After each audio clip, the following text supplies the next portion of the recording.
West Denver. Sleep deprived and heavily caffeinated. All right, let's do this then. This is the Jeff and Bill Show. I don't agree with that. They don't always agree, but hey, at least they have coffee. Coffee. And each other. I love you, man.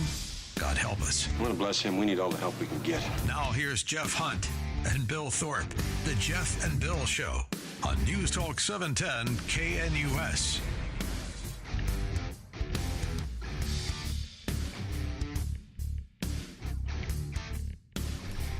It is 6 a.m. in the Mile High City on this Tuesday, April 15th, 2025. Good morning, Denver, Colorado. You've tuned into the Jeff and Bill Show, News Talk 710, KNUS. And I'm your co-host, Jeff Hunt, along with Bill Thorpe, bringing you the freshest insights and hottest takes from the right, left, and center. Today's tax day, and we are talking money on the show today. DJ Summers coming up here in just a second, Director of Communications and Research Operations with the Common Sense Institute. Current projections for the budget deficit here in Colorado are $1.2 billion. He and the Common Sense Institute saying that's far too optimistic. And if economic conditions continue to weaken here in Colorado, it could get a lot worse. Not going to want to miss this conversation coming up here in just about 10 minutes with DJ Summers. Great guy. 7 o'clock hour, Mike Boyle's going to join us. We're going to preview our live broadcast tomorrow. Billy and I doing an IHOP live broadcast. That means the whole show, the whole production, camera 1, camera 2, computer screens, radio, broadcast material, all that stuff gets put together at an IHOP restaurant in Belmar, Lakewood, Colorado, right off of Wadsworth there. And you get to see all of it. You get to be a part of it for as long as you want, and even possibly be on the show as folks swing by. Last time Joe from Arvada was on. Yeah, we do interview people when they hang out with us. We'll spend some time with you off air. But most importantly, Mike Boyle is going to be there.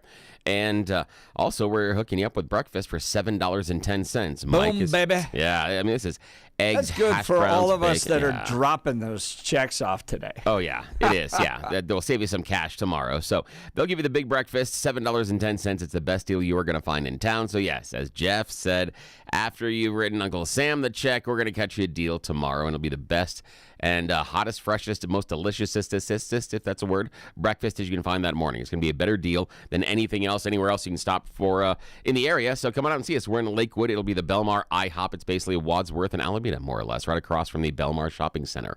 You can put it in the Google machine and go that way. If you just put IHOP Belmar, it'll find you. Or pull out your atlas or MapQuest. Yes, exactly. And print out 5 sheets. Yes.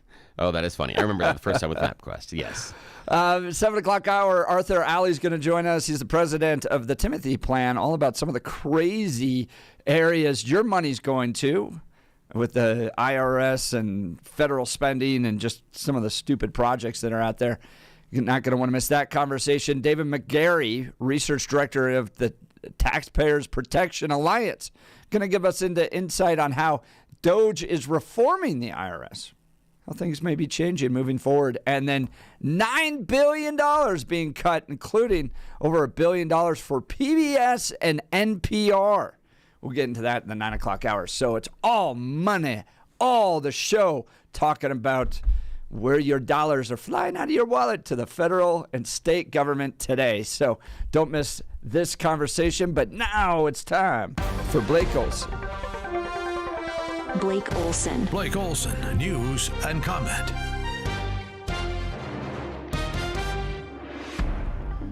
.33 and clear in Denver. Terrific Tuesday. Good morning. Expecting a high of 73 today. The 710 5-day forecast is coming up.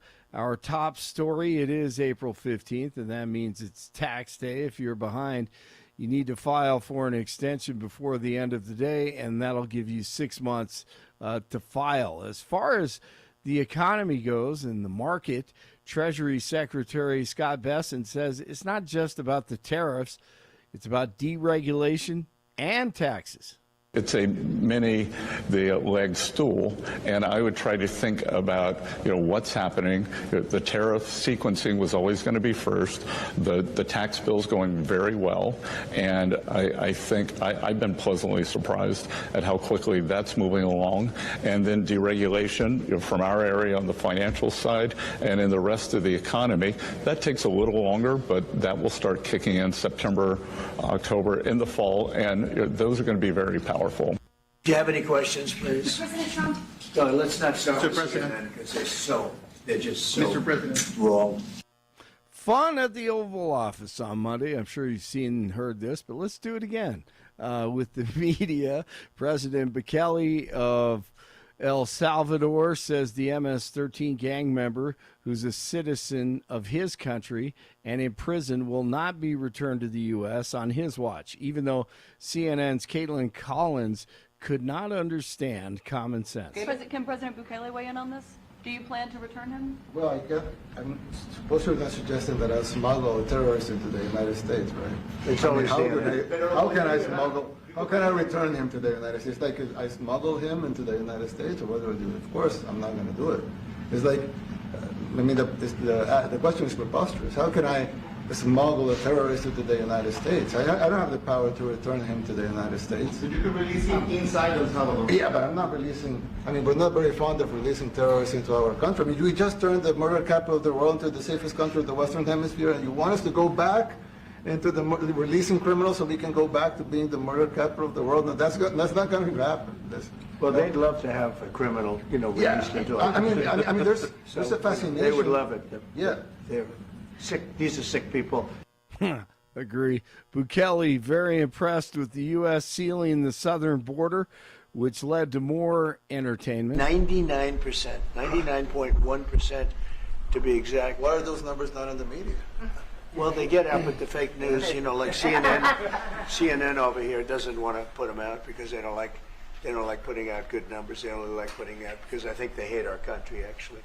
So then Dana Bash on CNN. For the record, since we heard President Trump say in the Oval Office that CNN hates our country, CNN does not hate our country. That should go without saying. I've been here for 32 years. Oh, wow. So that means you don't hate the country. DJT says the suspect in the arson attack at the Pennsylvania governor's residence last weekend was, in his word, probably just a whack job. Nailed it. Police chase on I-25 last night near the Meade exit. The suspect driver fled on foot after being chased by Larimer County sheriffs in his car. And then he had to pull over after he got a flat tire. He got out, ran. He was armed. The suspect ran into oncoming traffic after jumping the median and was hit, suffered serious injuries. One other person was injured after the wreck. They were able to open that area of the section of the highway a couple of hours later.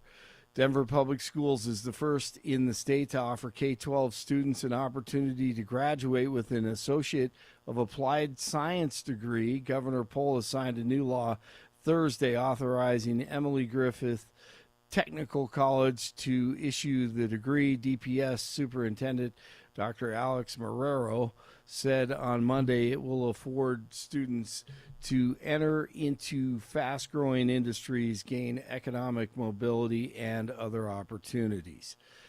Colorado Springs Airport will debut its first international flight this summer. An airport spokesperson says that the first flight is to Cancun, an $8.4 million project built out a new federal inspection station. It has the capacity to process one flight per hour. The Keystone Oil Pipeline is running again. The pipeline operator stopped the system last week. You'll remember that after a spill in North Dakota, but restarted things on Monday. An estimated 147,000 gallons of oil were spilled in the incident. News brought to you by Lair Fireplace and Patio, Denver's premier source for everything fireplace, patio, and grills, locally owned and operated since 1954, online at lairfireplacepatio.com. Nuggets open the playoffs on Saturday against the Clippers at Ball Arena. Rockies lose Game 1 at the Dodgers last night, 5-3. 32 in Thornton, 31 in Centennial, 33 in Denver. Jeff and Billy continue on Tax Day. Blake Olson, News Talk 710 KNUS. Your 710 5-day forecast in the Denver metro. A lot of sunshine today. Afternoon highs will hit the lower 70s. Going to be mild tonight under fair skies as well. Keeping it dry on the plains. Lows will be middle and upper 40s. Wednesday, we're going to hit the mid-70s. Daytime sunshine, but some clouds will build later in the afternoon. Wednesday night, a few light showers, otherwise partly cloudy. Lows upper 40s. Weather brought to you by Colorado's Best Roofing, reminding you to protect your home from the harsh Colorado weather. Schedule your free no-obligation roof inspection today at roofingcolorado.com. Meteorologist Don Watzel in the 710 KNUS Weather Center.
All right, let's kick off our money episode with a little dash of cold water coming from the Common Sense Institute. Current projections for a $1.2 billion budget hole here in Colorado are too optimistic, especially if economic conditions continue to weaken. The author of this study and the Director of Communications and Research Operations at the Common Sense Institute joins us, DJ Summers. Good morning, DJ. Thanks for being on the Jeff and Bill Show. Hey, good morning. Thank you for having me. I appreciate it. All right, it's a big day. It's tax day. Everyone's looking at not only state and federal budgets, but their own personal budgets as well. You found some interesting things diving into our budget. Give us some insight. The long and short of it here is that, the picture of our budget shortfall that's been in the news over the last couple of weeks might be a little bit too rosy. And if things don't really pan out as much as the Joint Budget Committee thinks they will over the next couple of years, we could be looking at a budget shortfall of billions of dollars more over the next couple of years. Well, this must be a tax problem and a revenue problem, right, DJ Summers? It couldn't possibly be a spending problem. What did you find in your research?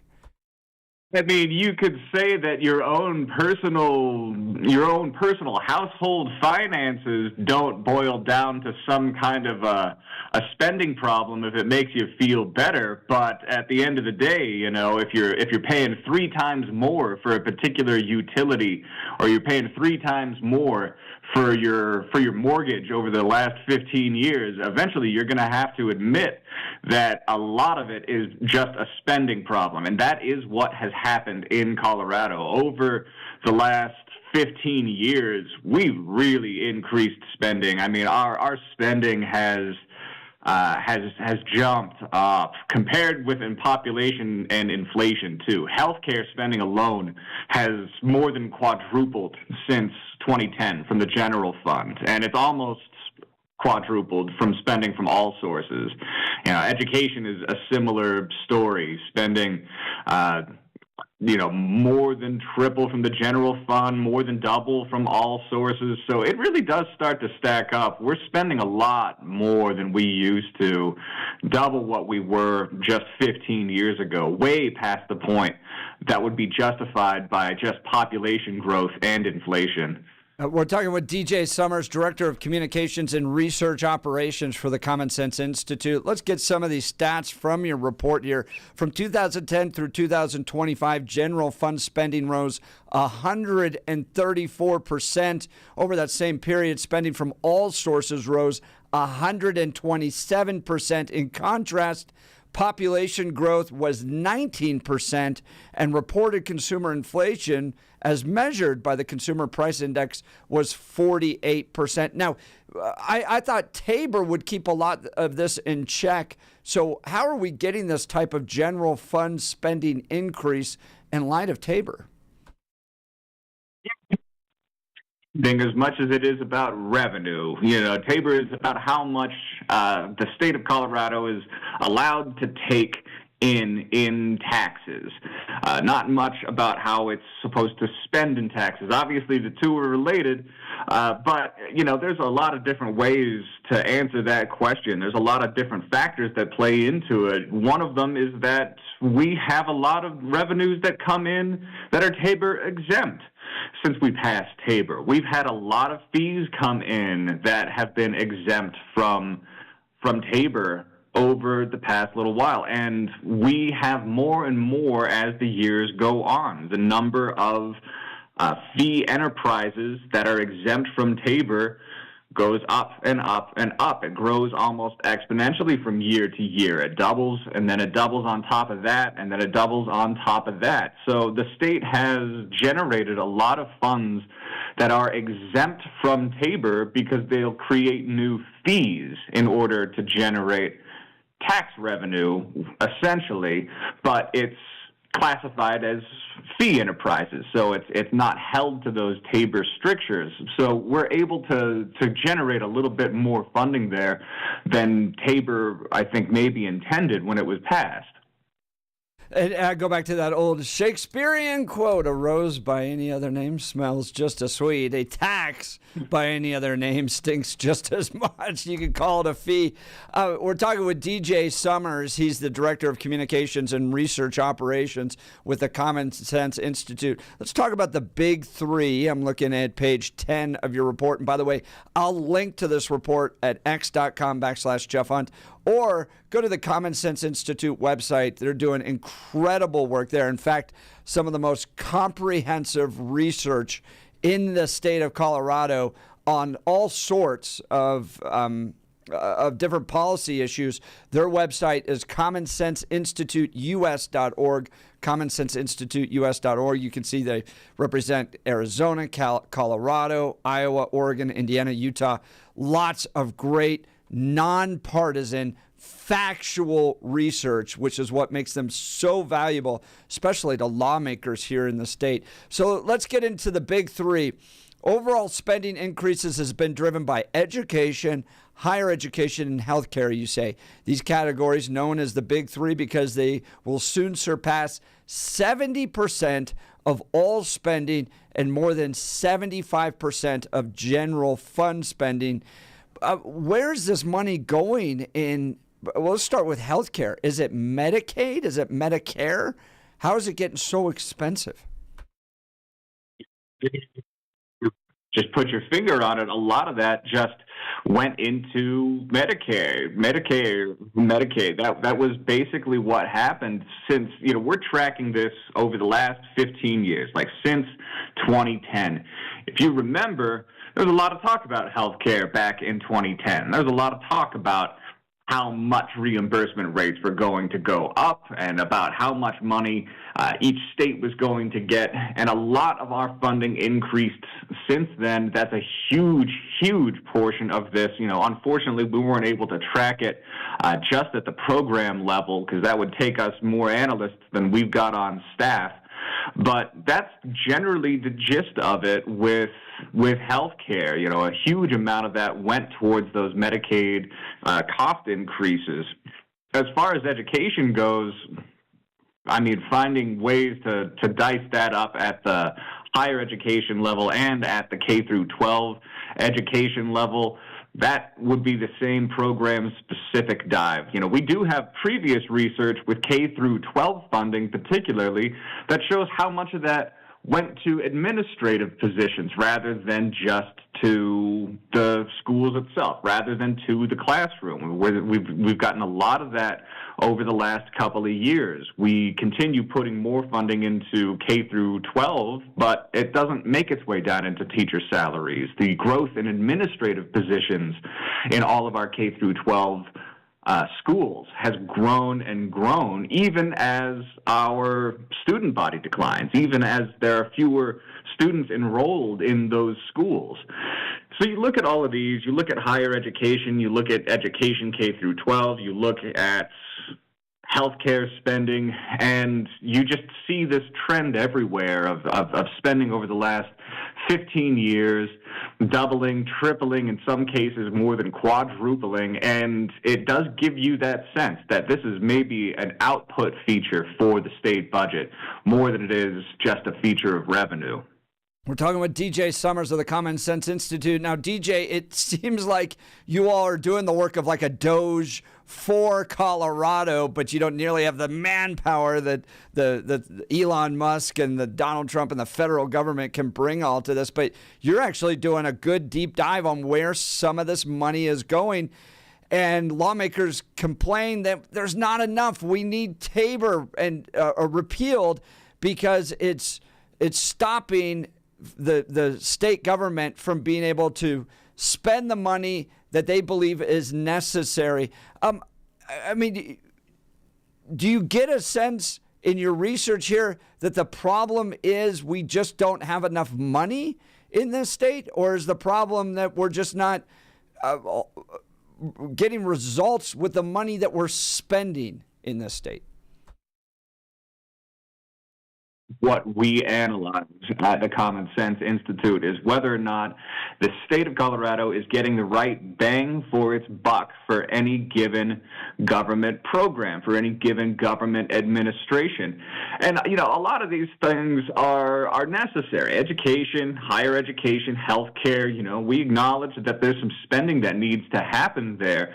But, again, when you account for that population growth and that inflation growth, and we're spending so much more than we used to just compared to those two things, it starts to make it look like something else. It starts to make it look like, well, maybe we're not putting money in quite the right places. And there's a lot of previous research that we've done that justifies that. We have our competitiveness index. Our competitiveness index measures how Colorado looks for free market enterprise relative to other states. And one of the big reasons that we are falling in those ratings, in our competitiveness index ratings, is that we're growing in the state budget per capita, and that's not a good look. That's indeed a very bad look, especially in places where we might want to be spending more, but either the spending isn't going to the right program, or maybe the spending just isn't yielding the right results. We've dropped a lot in public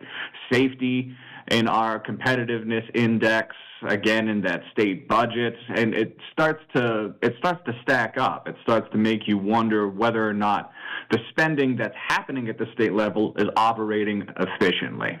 That's DJ Summers you're hearing. He's the Director of Communications and Research Operations for the Common Sense Institute here in Colorado. By the way, if you want to read the report, go to commonsenseinstituteus.org, commonsenseinstituteus.org.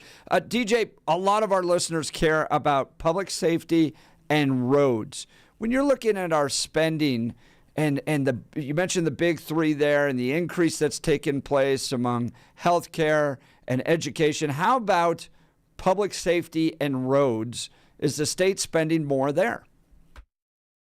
We do know that the state is going to make some cuts for transportation. They're going to make a couple of cuts to some of the electronic, EV charging stations, that kind of thing, some of the multimodal transit options that they've been putting more money into over the last 15 years. We recently released a report on just that transportation dollars used to go towards road maintenance. They were for highways in particular. And a lot of the funds that used to be dedicated towards highway build-out, highway maintenance, have ended up going towards EV charging stations and bike lanes and mass transit and multimodal transit. They've ended up getting kind of nudged over to the side there.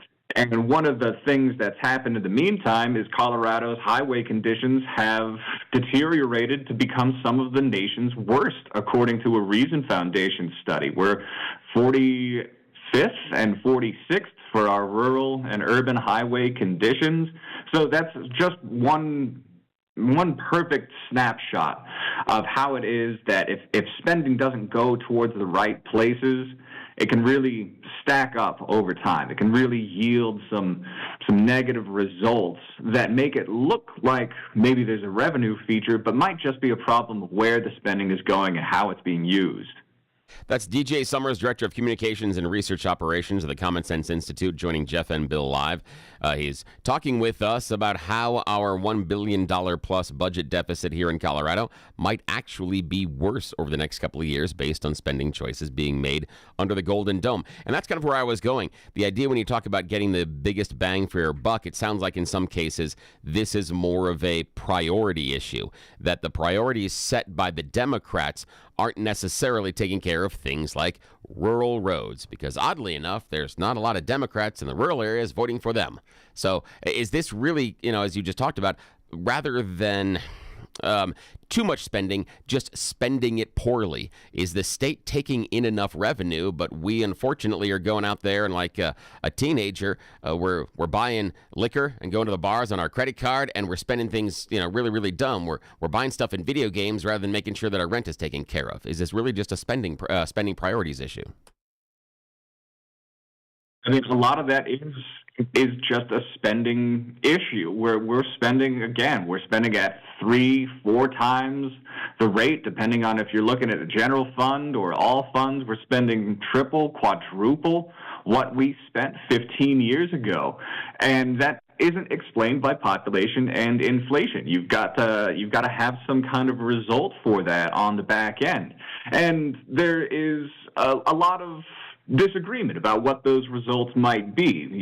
Certain people might want to have a different set of results for transportation or for public safety. That measurement is different according to what the priorities are.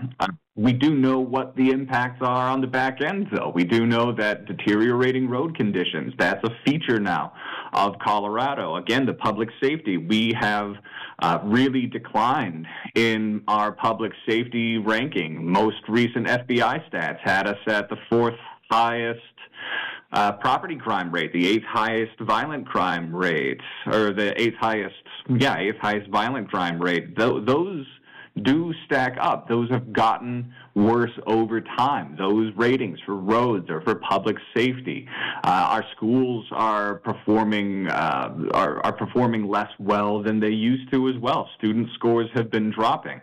So at some point, given all of this new spending, all of this outpour from state funding towards certain programs, you've got to wonder, at what point is it working? DJ Summers, Director of Communications Research Operations of the Common Sense Institute. How much of this budget overflow and largesse is somewhat due to just economic conditions? And what I'm looking at is if we go back to 2010, the people in our audience are paying more for food. They're paying more for rent. Everything else in their life has gotten more expensive. How much of the stuff that we're seeing in the rise of the budget is just on the fact that stuff is getting more expensive and we've chosen to spend that money poorly? Again, some of this can be explained by inflation. Inflation has gone up since then, so has population growth, but spending has far outpaced inflation. It isn't that the government here is spending the same amount for the exact same services, but with newly inflated prices. When we're talking about this spending tripling, quadrupling in certain cases, whether it's healthcare or whether it's education, it's not inflation alone that explains all of that. Inflation alone, that would be a really dismal circumstances if our inflation had tripled or quadrupled over the last 15 years. That's not the case. So some of it is baked in there, but that isn't the thing that explains it most. Economic conditions, like you said, are really what explain this budget outlook gap a little bit better. When we're talking about this budget gap that we're projecting, deteriorating economic conditions are the things that we look at hardest. That is DJ Summers, Director of Communications and Research Operations at the Common Sense Institute, joining Jeff and Bill live. I've got one more question for you, DJ. May not be a fair question, but I just find it interesting. Given that President Donald Trump right now thinks that we need to protect America by raising large tariffs, and that's going to create a whole new American golden age, could Colorado create a Colorado golden age by putting tariffs on stuff that is imported from other states? Is that the way to bring up the largesse and to make sure that we have more than enough tax money, is simply enact tariffs? Is that the solution? Your thoughts? We've got no studies examining this whatsoever. So I wish I had something sexier to say for you, but unfortunately I have not analyzed this, and I don't want to put my size 10s right in my mouth. That is totally fair. That is totally fair, sir. Trade wars between the states. That'll be next. I'm just curious. Yeah. No, I imagine. I've been, Bill. This is where I thought you were going to go. Is in your report. This is a report that came out just this month. Budget forecast: $1.2 billion could very well be the tip of the iceberg. Could the tariff impact on the state of Colorado drive that deficit even higher? Your thoughts? I suppose that's possible. Again, I wish I had some previous research to actually point to. We may be looking at this in the future, but since the situation with the tariffs changes on a daily, sometimes even hourly basis, depending on which day of the week it is, we haven't really had a firm grip on what it is that we would even analyze at any point in time. So we might have to wait for that to shake out a little bit more before the Common Sense Institute is able to do any kind of solid analysis. That's DJ Summers. He's the Director of Communications and Research Operations for the Common Sense Institute. Nobody does it better in Colorado when it comes to nonpartisan, factual research on the impacts of our public policy decisions on our livelihoods, on the economy, on the direction of the state. Common Sense Institute does it the very best. Go visit commonsenseinstituteus.org. So much research there, commonsenseinstituteus.org. Now, you guys do a great thing called Eggs in the Economy. You got one coming up in June. DJ, give folks a sense of how they can get involved with the Common Sense Institute. If you would like to get involved with the Common Sense Institute, Eggs in the Economy, or any one of our events would be a fantastic way to start. You can go to our website. You can get on there. You can register. You can also register for some newsletter updates if you want to. Obviously, we are a nonprofit, so a tax-deductible membership is always an option for you if you really want to get involved. But other than that, you can follow us on social media, sign up for our newsletters, really start just seeing some of the output that we are striving to give the Colorado public every day. Some of the very best research coming from them, impacting the direction of this state with quality data and information. That's DJ Summers, Director of Communications, Research Operations, Common Sense Institute. Thanks so much for starting us off this morning. Yes, Appreciate it. Guys, thank you. I'm delighted every time I get to come on the show.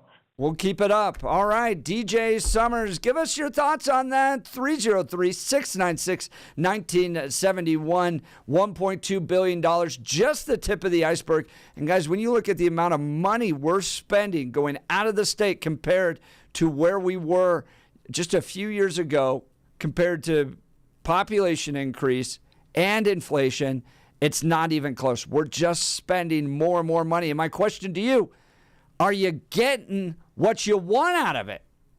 With all this increase in spending, I think we're at $43 billion now with our state budget. $43 billion. Are you getting what you want out of it? It's a general fund increase of 134% over the last 15 years. From my perspective, as somebody that grew up in the state, Colorado's worse today than it was, and we're spending more than we ever have before. But maybe I'm wrong. 303-696-1971 or text us on the Dan Caplis Law text line 720-819-5115. You're listening to The Jeff and Bill Show. This is Denver's talk leader, News Talk 710 KNUS.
Welcome back to the Jeff and Bill Show. Current projections for a $1.2 billion budget hole here in Colorado are too optimistic, the Common Sense Institute reporting.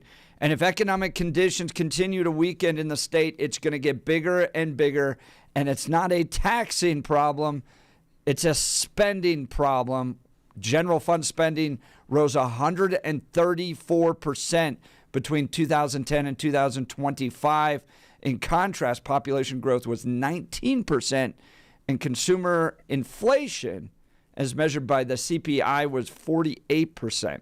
So it is getting bigger and bigger because of fees in the state. Let's go to the phone lines. Parker in Dacono. Thanks for joining the Jeff and Bill Show. What's on your mind, Parker? Well, I wanted to just talk about the budget. Of course, I think Colorado's kind of a dumpster fire anymore. I mean, I grew up here in Colorado, and, you know, I just can't believe that kind of a budget, and it would be nice to have an independent auditing firm come in and say, what the hell are we spending all this on, guys? You know, we're definitely not spending it on our roads. We're definitely not spending it on cleaning up our, homeless population, although I think Hickenlooper spent, I forget how much, and just, nobody knows where in the hell that money went to, I just think we need to get some responsibility up here in Colorado. I'd like to see this a lot better state for our grandkids and great-grandkids, maybe, because it'll probably take that long to get it back on track if we can get the right governor and the right people in office. Yeah, there's a lot of money going out there. We've talked about it before on this state or on this show. The city of Denver, for instance, can't account for a lot of money it's spent on homeless in some of its own auditing. Still doesn't know where some of the money went. And even just recently, Colorado paid more than $7 million to insurance companies for care to dead Medicaid members. So money going out the door to these types of things. They don't know where it's going. But the biggest impact for me is it's not solving our problems. So, for instance... No, I mean, that's the thing. Yeah, go ahead, Parker. Yeah, I was going to say, that's the thing, you know what I mean? I grew up here. We're, 4 generations in the trucking, so I've been all over the state. We're a regional carrier, and it's just terrible. We have some of our guys deliver downtown, and there's some companies we deliver to down there where you got to back into an alley, and some of our drivers refuse to back in there because of all the defecation and everything else that's in this alley. It's terrible. We got hold of the customer and said, guys, you either got to get somebody to clean this up in here, or we're not going to send our trucks in here anymore. It's a health hazard to our drivers. It's let's face it, it's a health hazard to the general public.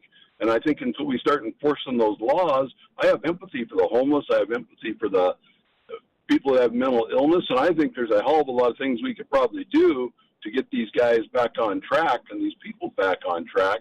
And, maybe put some kind of a work program together. And once these guys are arrested because they've, broken the law, let's get them in some kind of a facility and say, here's where you're staying until we can get you guys straight again. In the meantime, guess what? For the taxpayers' dollars, we're going to put you on a work program and at least build up some kind of self-esteem and maybe help them get back on track. Parker, I think people would be sympathetic to dollars going out of their wallets to these government programs if they saw results from these programs. Great call, Parker. Sure appreciate it. Speaking of results, somebody who delivers results for their clients every day has done that for 40 years is Dan Caplis and Dan Caplis Law. Look, if you've been injured in an injury case, you need somebody that shares your values right beside you. Dan Caplis, the son of a police officer and a former seminarian who's dedicated the last 40 years of his life to helping people who are hurt in serious motor vehicle crashes. But more than just being a great guy, solid on the values, he's a real winner in the courtroom. Listen to this. Dan is believed to be the only lawyer in Colorado history to win 5 straight multi-million-dollar verdicts in Colorado crash cases. Dan is also believed to have won the largest truck crash verdict in Colorado history. Dan Caplis is so trusted that he's the official law firm partner of the Denver Nuggets and the Colorado Avalanche. Dan Caplis Law is a serious firm for serious cases. Dan accepts righteous injury cases on a percentage fee basis so that he can represent good people from all walks of life without regard to ability to pay. So if you need Dan's help, give him a call. Here's the phone number. 303-770-5551. That's 303-770-5551. Or hit DanCaplisLaw.com. That's Dan, CAPLIS Law.com. We'll continue. We got You Choose the News coming up. You're listening to The Jeff and Bill Show. This is Denver's Talk Leader News Talk 710 KNUS.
Welcome back to a special edition of the Jeff and Bill Show. It's tax day, and we're going to get back into our conversations about where your money's going or isn't going with regards to the federal government. But we're going to take a little moment for some levity with You Choose the News. Yes, on tax day, we've got to remind you are getting your full value for what you spend here on You Choose the News with us. Yes, it is America's favorite fake radio news game show, You Choose the News. I've spent just moments this morning finding really dumb stories about us humans and giving them even more ridiculous headlines so that we can play this fake radio news game show.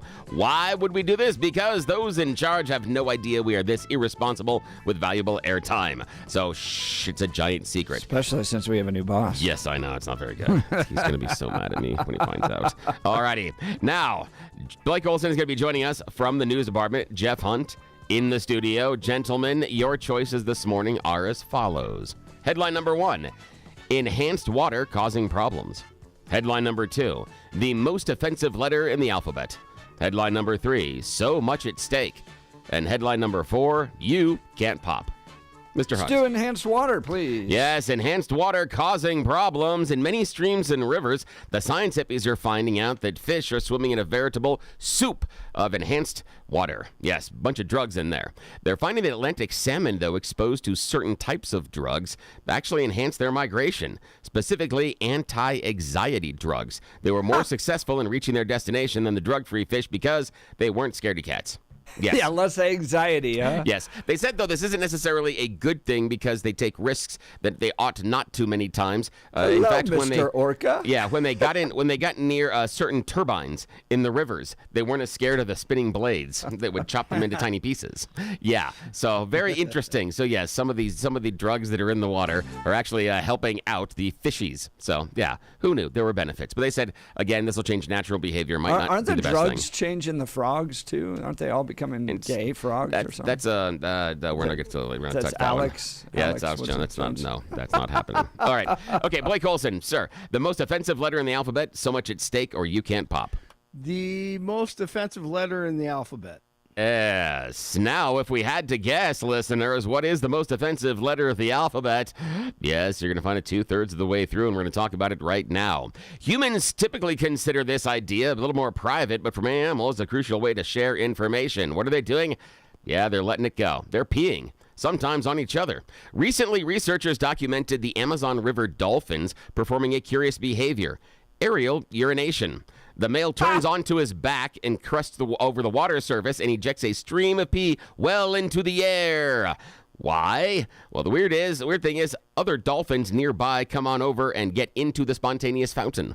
They're not sure what this is. Normally, you see these type of things on German websites and you have to pay for it. But in this case, researchers speculate that male dolphins are using this to communicate their social position and also physical condition as well, because there are a lot of things that can be told from someone who's pee, and I'll leave that to the science hippies. But they say this isn't the first time that aquatic environments, some fish use urine to communicate their size, their aggressive behavior. Certain crustaceans use to convey information about their social status and their readiness to mate. So they don't know what it is or why the dolphins are peeing on each other, but they certainly are questioning it and want to know why. Let me tell you about male goats. Yes. I got them. Yes, they pee on their faces. Yes, they do. On their faces. You believe that, Billy? Do you really believe it? That what? They pee on their faces? Yeah. Yeah. No, the absolutely. dolphins. Oh, the yeah. Dolphin. Yeah, Really? that would make sense. Oh, yeah, absolutely. It would make sense because it's a way of communicating information. Yeah, That's absolutely. why dogs smell each other's rear ends. Yeah. Okay. Yeah, that's why because dogs will leave it and they'll look for things, and there are all sorts of different stuff they can smell inside the pee. Just got to figure out why they're doing it. Yeah. It's Flipper. That is Flipper. That is wonderful. And got to figure that Flipper at least once or twice peed on some of those kids. I'm just saying that probably happened. Dude, Blake is so quick, man. I know he is. We do not coordinate these before the show. No, not at all. This is fantastic. Okay, Well, final that's choice why this I morning. asked you that question. Yes, that to is stall you. fantastic. Sorry, that is good. No. Okay, final choice this morning, gentlemen. Okay, Jeff, so much at stake or you can't pop. You can't pop. Yeah, you can't pop. We go to Gloucester, England for this one. Recently, 55-year-old Anne-Marie Murray was escorted off her flight because she didn't pay up. When she was on the flight, she ordered Pringles, water, and a Coke. It totaled $7.64, but she was unable to pay because the card machine wouldn't read her card. She said she can pay you at the end, and they said, no, they can't do that, ma'am. And she said, but what if I just give you the Pringles back? And she said, no, ma'am, you can't do that. Ma'am, we're calling the police. Yes, the police showed up and escorted her off of the plane because Over she couldn't pay. $7? Yeah, $7, and they wouldn't let her give back the potato chips. They hadn't been open or nothing. Yeah, that's it. That's the end of You Choose the News. All right. Seems like somebody else in the airplane Yes, could help with exactly. that. It's like, come on, guys. All right, coming up in the 7 o'clock hour, Mike Boyle and Arthur Alley are joining us. We're talking taxes. You're listening to The Jeff and Bill Show. This is 710 KNUS.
It's 7 a.m. in the Mile High City on this Tuesday, April 15th, 2025. Good morning, Denver, Colorado. You've tuned into the Jeff and Bill Show. News Talk 710 KNUS. I'm your co-host, Jeff Hunt, along with Bill Thorpe, bringing you the freshest insights and hottest takes from the right, left, and center. Now, most days, Bill and I are in a studio, and there's a glass wall protecting us, but every once in a while, they throw us out into the wild, and they let us sit next to each other, and then we start throwing food. No, I'm kidding. But it's going to be a live broadcast Wednesday, tomorrow, April 16th at the IHOP in Lakewood. And to give us a little preview is the guy who helped put this all together. You know him as the host of the Restaurant Show here on 710 KNUS, Mike Boyle. Good morning, Mike. Good morning, Jeff. Good morning, Bill. You know, I was actually thinking about this last evening, and as enjoyable as it is to go to an IHOP and to enjoy a nice breakfast, I know the listeners, I was thinking about, last weekend I was at the Courtyard Social. This Sunday for Easter, I'm broadcasting from India's Restaurant on Hamden. But how enjoyable it is for the three of us to get out and to meet with these wonderful people that take the time to listen to our shows. Don't you agree? Oh, it is so much fun. And Billy and I will, get into good debates and stuff like that. But when we're out with public, it's always a lot of fun and excitement, joy, and everyone likes to give Billy a little bit of a hard time. He's kind of notorious. He's the notorious Bill Thorpe. So they want to take pictures with him, and it's always a lot of fun. Oh, yeah. We can't wait to be out there. I actually think that we ought to change the disclaimer to say that it may not reflect the thoughts of the station. I think we ought to change it to say the thoughts of Bill Thorpe don't reflect anybody else's thoughts on. Oh, yes. Oh, absolutely. We need that. Yes. We need to get that done by tomorrow. Absolutely. That's because Bill got a new boss. Yeah. And don't hold me responsible for any of this. Yeah. Please. Yeah. Yeah. And the new boss has nothing to do with Kelly, Michaels, or anybody. Everybody's here is just fine. But Donald Trump Jr. is now an important figure with Salem. So I did not realize that. Yeah. I did not realize that. Big news coming out yesterday that they've signed a new deal with Donald Trump Jr. This is why I listen to KNUS, because I want to be up to date. I want to be up to speed, so I appreciate that. And you know what? I appreciate you guys letting me be involved in your very popular morning show. That's very nice. I'm looking forward to being out there tomorrow with both you guys and, of course, the listeners that take the time to come. Whether you just come for a cup of coffee or whether you have one of their delicious $7.10 meals, we'd love to have everybody that's listening join us. Absolutely. You get to see the whole production of a live radio broadcast with the cameras and the radio equipment, the microphones, all that. And then a lot of our regular callers have swung by. For instance, the last time we did this, Joe from Arvada came by and got to meet Joe in person. Great conversation. Joe sat there with Billy. It was a ton of fun. I hope Joe will join us tomorrow. The regular callers, Tony, the rest of y'all, I'd love to see you swing by because we get to enjoy a breakfast together and get to take our friendship to another level, right? We're not just talking to each other through a phone. We're actually enjoying a meal together. And Mike, it's always impressed on me how a good meal can solve a lot of the world's problems, right? Yeah, you know what? It's amazing how much business gets done in this country over a cup of coffee, over an enjoyable meal, over a bottle of wine. And so I don't think that we should minimize that. I think that's a big part of what this morning crew going out on the road is all about. Mike Boyle, exactly right. He'll be with us. Blake will be with us. We'll be there tomorrow at the IHOP in Belmar, which is in Lakewood, right off of Wadsworth. 389. Yep. South Wadsworth, on the west side of Wads, on the south side of Alameda. Right there in the heart of Lakewood, and they've got a special deal for $7.10. It includes eggs, bacon, hash browns, and their world-famous pancakes. So after a brutal day of sending tax payments into both state and federal agencies, allow us to provide a very nice meal for only $7.10 tomorrow to make you feel better. Yes. Well, guys, thanks an awful lot. I'll look forward to seeing you guys tomorrow. Folks, information's on the station website. Information's on my website at mikeboyle.com. And you know what? We appreciate the 710 special. They've also got a $6 favorites menu, which I've found to be very enjoyable. So hopefully, I have no doubt we'll have a good crowd tomorrow. But roads are going to be dry. Weather's going to be good. And anybody that's listening, we'd love to have you. Sounds great. You know what? An old friend of mine in radio, Mason Lewis, and you know, I lost touch with Mason, but years ago he used to say talk radio is the last neighborhood saloon. And neighborhood saloons, you remember back in the days when they came in from the farms and the ranches, you gathered so you could talk. Well, talk radio is the last great neighborhood saloon, and we're going to even personify that tomorrow. Hey, I love that. Mike Boyle, Blake Olson, Jeff Hunt, Bill Thorpe, all tomorrow, plus the whole 710 KNUS production team. That saloon is going to be at the IHOP in Lakewood at Belmar. All right, Mike, we'll see you tomorrow. Thanks, Jeff. Thanks, Bill. Thank you. We'll see you tomorrow. Thank you. And speaking of seeing tomorrow, Blake Olson with the news. Blake Olson. Blake Olson, news and comment. .34 and sunny in Denver. Terrific Tax Tuesday to you. Expecting a high of 73 today. The 710 5-day forecast is coming up. Our top story. And if things don't really pan out as much as the Joint Budget Committee thinks they will over the next couple of years, we could be looking at a budget shortfall of billions of dollars more. TJ Summers from the Common Sense Institute talking about the budget in Colorado with Jeff and Bill earlier this morning. The state's outlook as far as the budget goes is a little more optimistic than it probably should be. I mean, you could say that your own personal household finances don't boil down to some kind of a spending problem if it makes you feel better. But at the end of the day, you know, if you're paying 3 times more for a particular utility, or you're paying 3 times more for your mortgage over the last 15 years, eventually you're going to have to admit that a lot of it is just a spending problem. And that is what has happened in Colorado. Over the last 15 years, we've really increased spending. I mean, our spending has jumped up compared with population and inflation too. Healthcare spending alone has more than quadrupled since 2010 from the general fund. And Summers says it's quadrupled in almost every area of state government. It is tax day, and if you're behind on taxes, you need to file for an extension before the end of the day, and that'll give you 6 more months to file. Harvard University is losing more than $2 billion in federal grants for refusing the government's demands. The funding freeze came hours after the school said it would not accept the Trump administration's proposed conditions. Those demands include auditing the viewpoints of students and faculty and punishing students who took part in pro-Hamas terrorist protests on campus last year. Do you have any questions, please? President Trump. No, let's not start Mr. with President. CNN because they're just so Mr. President. wrong. Oh, yeah, all the fun in the Oval Office on Monday with the media. President Bukele of El Salvador says the MS-13 gang member who's a citizen of his country and in prison will not be returned to the U.S. on his watch. He's like, what, are you crazy? Even though CNN's Caitlin Collins could not understand what a third grader would understand. Can President Bukele weigh in on this?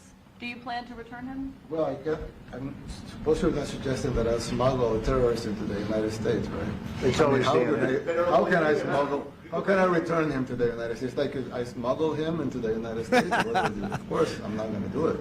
It's like, the question is preposterous. How can I smuggle a terrorist into the United States? I don't have the power to return him to the United States. But you can release him inside El Salvador. Yeah, but I'm not releasing. I mean, we're not very fond of releasing terrorists into our country. I mean, we just turned the murder capital of the world into the safest country of the Western Hemisphere, and you want us to go back into releasing criminals so we can go back to being the murder capital of the world? No, that's not going to happen. Well, they'd love to have a criminal, released into I mean, there's a fascination. They would love it. Yeah. They're sick. These are sick people. I mean, he literally flipped his country from the most dangerous place in the world to one of the safest, and they want him to smuggle in a terrorist back into the United States. Nice job, media. Marco Rubio chimed in. I don't understand what the confusion is. This individual is a citizen of El Salvador. He was illegally in the United States and was returned to his country. That's where you deport people, back to their country of origin, except for Venezuela that wasn't refusing to take people back, or places like that. I can tell you this, Mr. President, no, the foreign policy of the United States is conducted by the President of the United States, not by a court. And no court in the United States has a right to conduct the foreign policy of the United States. It's that simple. End of story. The man suspected of setting fire to Pennsylvania Governor Josh Shapiro's residence has been denied bail. Cody Balmer made his first appearance in court on Monday. The 17-year-old named Carmelo Anthony, who stabbed and murdered another 17-year-old at a track meet north of Dallas, is out on $250,000 bond. He has an ankle monitor. He is at home, and there are nut jobs out there who have donated $500,000 to him. For what? Taking a knife and stabbing someone in cold blood?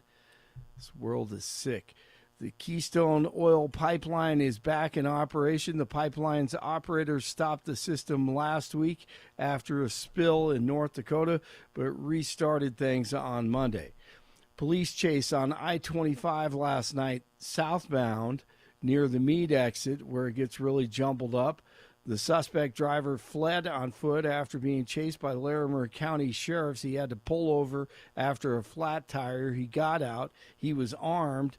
The suspect ran into oncoming traffic on the northbound side of I-25 after jumping the median, and he was hit, suffered serious injuries. One other person was injured. The highway opened a couple of hours later. The San Diego Zoo has released video showing a group of 5 elephants forming what experts call an alert circle during Monday's magnitude 5.2 earthquake. The elephants at the Safari Park location near Escondido formed the circle designed to protect the herd and younger elephants during the shaking. The zoo said that all 5 elephants are safe and back to their regular routines. That's pretty cool. The worst kept secret in the WNBA draft is a reality. UConn superstar Paige Beckers went first overall to Dallas. All right, the Nuggets tip off the playoffs against the Clippers at Ball Arena on Friday. Rocks lose Game 1 at the Dodgers 5-3 the final. 31 in Broomfield, 33 in Glendale, 34 in Denver. Jeff and Billy continue. Would you like to have salmonella or giardia? Blake Olson, News Talk 710 KNUS. Your 710 5-day forecast in the Denver metro. A lot of sunshine today. Afternoon highs will hit the lower 70s. Going to be mild tonight under fair skies as well. Keeping it dry on the plains. Lows will be middle and upper 40s. Wednesday, we're going to hit the mid-70s. Daytime sunshine, but some clouds will build later in the afternoon. Wednesday night, a few light showers, otherwise partly cloudy. Lows upper 40s. Weather brought to you by Colorado's Best Roofing, reminding you to protect your home from the harsh Colorado weather. Schedule your free no-obligation roof inspection today at Roofing Colorado.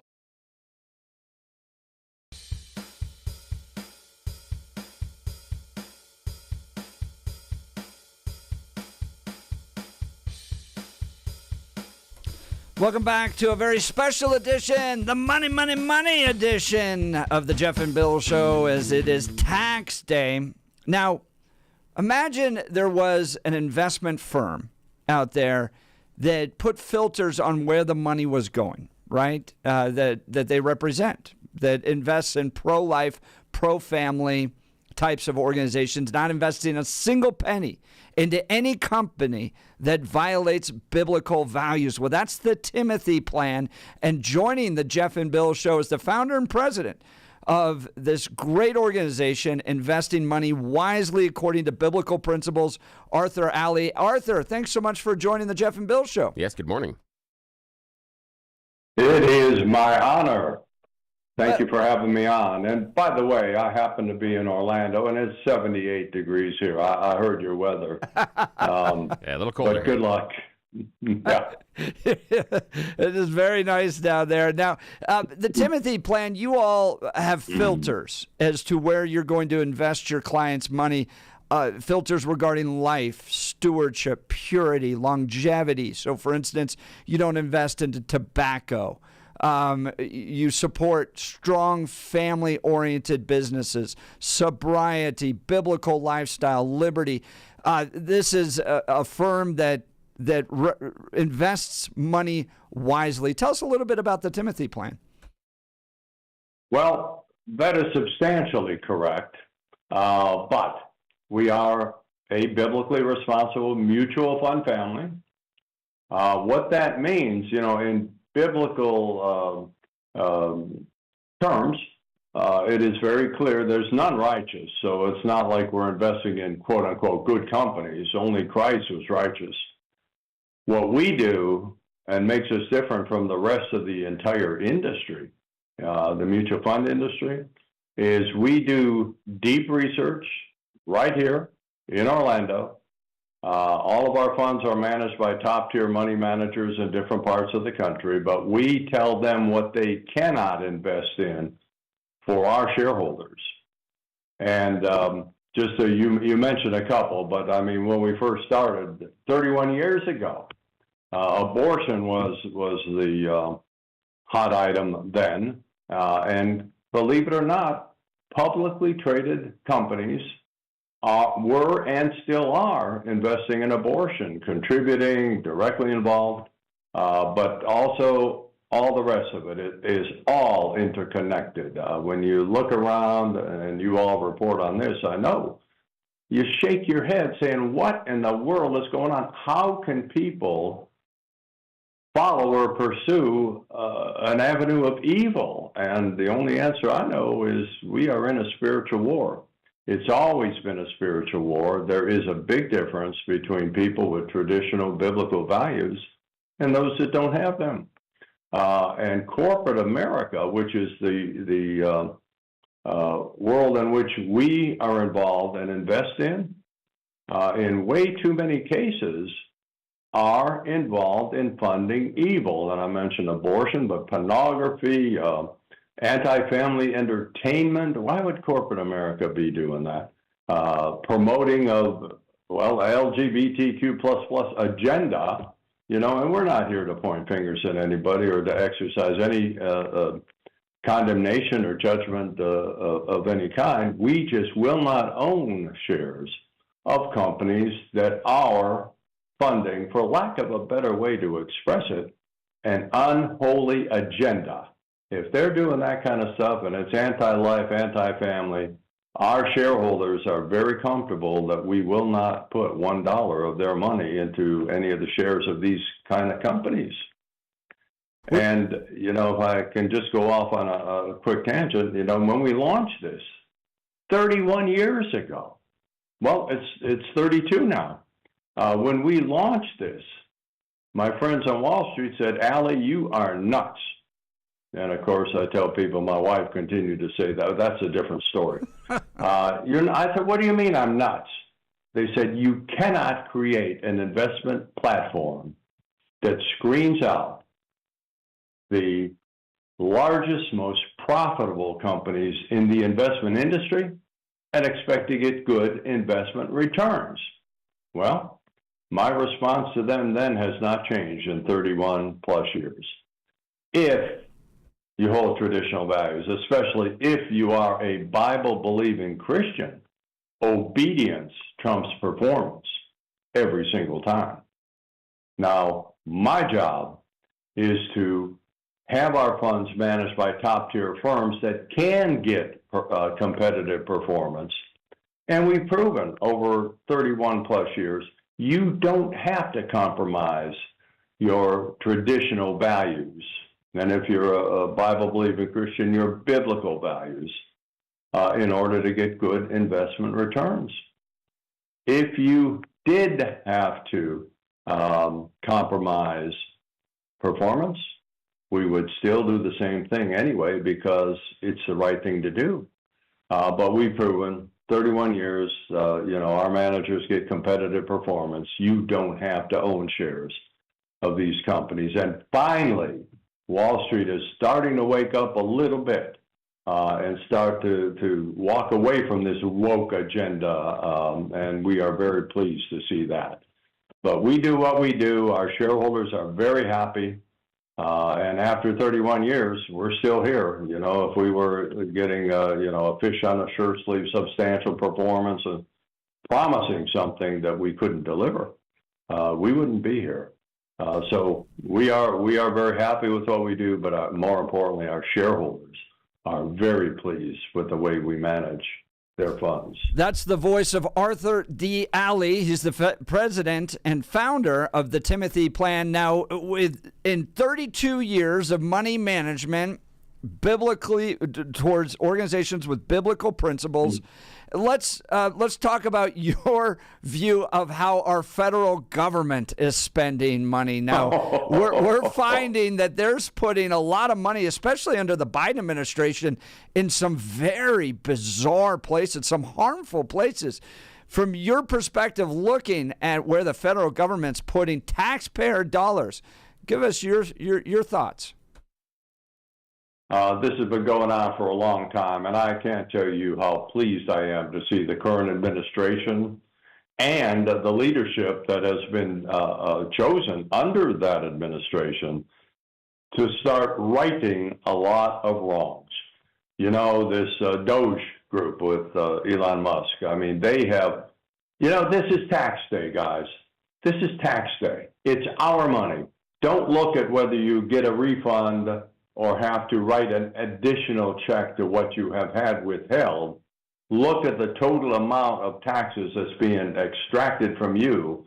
Look at some of the findings of this Doge organization and tell me you're happy with the kind of waste and ridiculous things that this government is doing.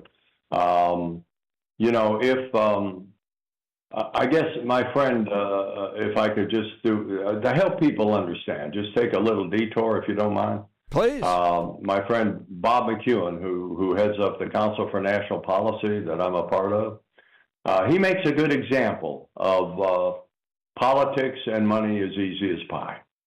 And it's a simple example.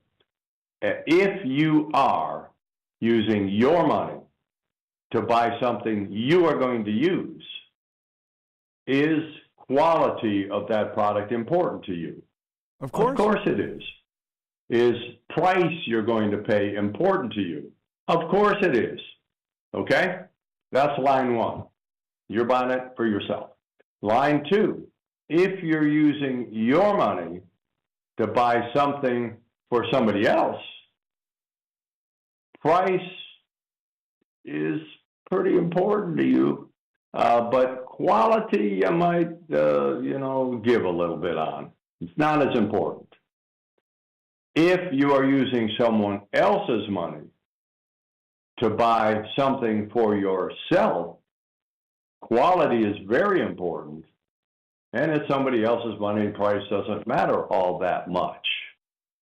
And the final example is this. And folks, this helps you understand the problem that you just asked me about. If you are using somebody else's money to buy something for somebody else, is quality important to you? No. Is price important to you? No. And the bottom line is all governmental purchases are third-party purchases. That's why that's why we're head over heels in debt. That's why they feel, no problem in spending money in ridiculous ways in some of the stuff that they're funding. Our government has been one of the biggest funders of Planned Parenthood. They just fund a lot of bad stuff because it's third-party thing. They don't care. They just, I'm not too sure how many members of Congress right now have ever really worked for a living, having to meet payroll and do those kinds of things. But when you're immune and you're in politics all of your life, you have a whole different worldview than you do when you're on the front lines, slugging it out, trying to meet payroll and, make a budget and make things work. Have I been very disappointed in what our government has been doing for decades? Absolutely. Am I pleased with what's going on now and trying to right the wrongs? Absolutely. And is there going to be, you don't wiggle your nose and all of a sudden everything is better. These things are so entrenched. It's going to take some pain and some time. But I like the light at the end of the tunnel, and I'm pretty darn sure it's not a train coming our way. They're doing the right things. They're trying to, get these wrongs for decades and decades and decades under all kinds of administration to right these wrongs. So am I happy? Yes. I think we're on the right track. And I think the pendulum, not just in government, we're seeing examples of the pendulum starting to swing back from ridiculous to common sense again and basic values again. And some of these corporations are on their own walking away from this DEI cancer, which has been so unproductive for them. We are encouraged, and folks, you need to be encouraged. But you can't sit back with your feet up on a desk and say, well, George is going to take care of this for us. Every one of us need to take responsibility and not let this thing slide back into oblivion again. So get engaged, whether it's, supporting good candidates, whether it's calling your legislature, whether it's just doing something instead of just sitting on the couch, watching ball games. And I do that as much as anybody, but you got to be engaged. You got to be engaged. And by the way, you all have a great university out there, a college in the football arena. Yep. With Deion Sanders. Are you talking about the University of Colorado? Yeah. I love him. Yeah. However, who won the championship this year? The Ohio State University. Forgive me for saying that, but that's my school. Hey, anyway, Arthur, we're just happy to have a winning record because it was pretty bad with Deion Sanders, or before Deion Sanders got here, and we love Deion. And one of the reasons we love Deion, Arthur Alley, by the way, he's the founder and president of Timothy Plan, joining the Jeff and Bill show today, is he talks about Jesus all the time in the middle of Boulder, and the universities run, not entirely, but it's got a lot of woke professors. It's in the middle of the city of Boulder, not necessarily the most friendly to Jesus Christ. And he talks about Jesus. It's like the Bill McCartney days. Do you remember those days, Art? Oh, buddy, they were dominant. Yeah. It is fun. Yep. It is fun. We're talking with Arthur Alley. He's the founder and president of the Timothy Plan. Now, one of my favorite guys in Congress is Rand Paul, and Rand puts out his Festivus list every single year. Here's $1 trillion in government waste he details in a 41-page report, including things like ice skating drag queens, a $12 million Las Vegas pickleball complex paid for by federal by taxpayers, $4.8 million on Ukrainian influencers, and more. He's got a 41-page report on all this. And Art, you do a really good job of just detailing the fact that these politicians don't really believe it's necessarily their money they're spending. It's kind of monopoly money. They just kind of throw it out there. Donald Trump is changing this. Doge is changing this, but people are concerned that they still want government to work. So we're cutting government, but we're not necessarily stripping out Medicare, Medicaid, Social Security, those types of things. Donald Trump has made that really clear. He wants to maintain those. So talk about how you balance good government while cutting the waste. Art? Well, even the ones you mentioned, they're finding ridiculous waste in the what's called the entitlement portion of the budget. Social Security. I mean, they have people 300 years old still on Social Security. Now, I don't know about you, but I don't know anybody that old. But, all of the waste, all the hundreds of thousands, millions that are over 150 years old. still on the Social Security rolls. I don't know where that money's going, but there's a ton of waste. And they're finding a ton of waste in Medicare and Medicaid. And wherever there's not accountability, there is going to be waste. So even those programs can be cleaned up, trimmed down. You cannot continually borrow your way out of debt. And what we've got in America right now is very concerning, with $35 trillion in debt. A trillion, and it's been growing exponentially. Hopefully, you can't just balance a budget. You've got to have surplus to pay that debt down, or we are going into la-la land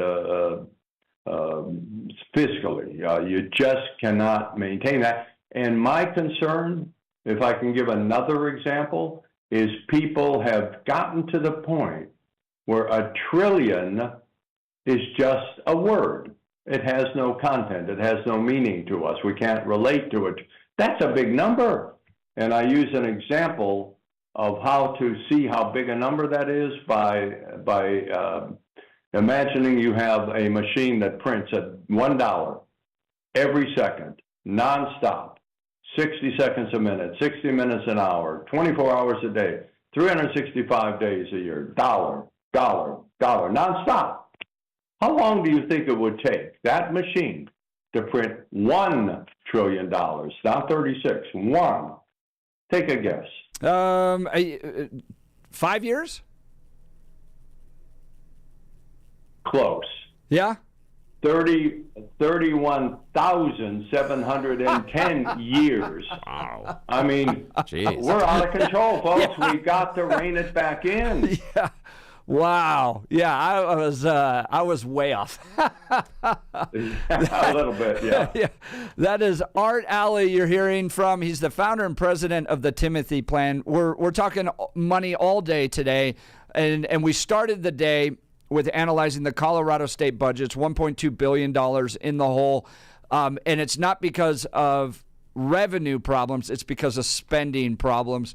And I wanted to introduce people to a fund, an investment firm that's out there investing in biblical principles. And that's the Timothy Plan.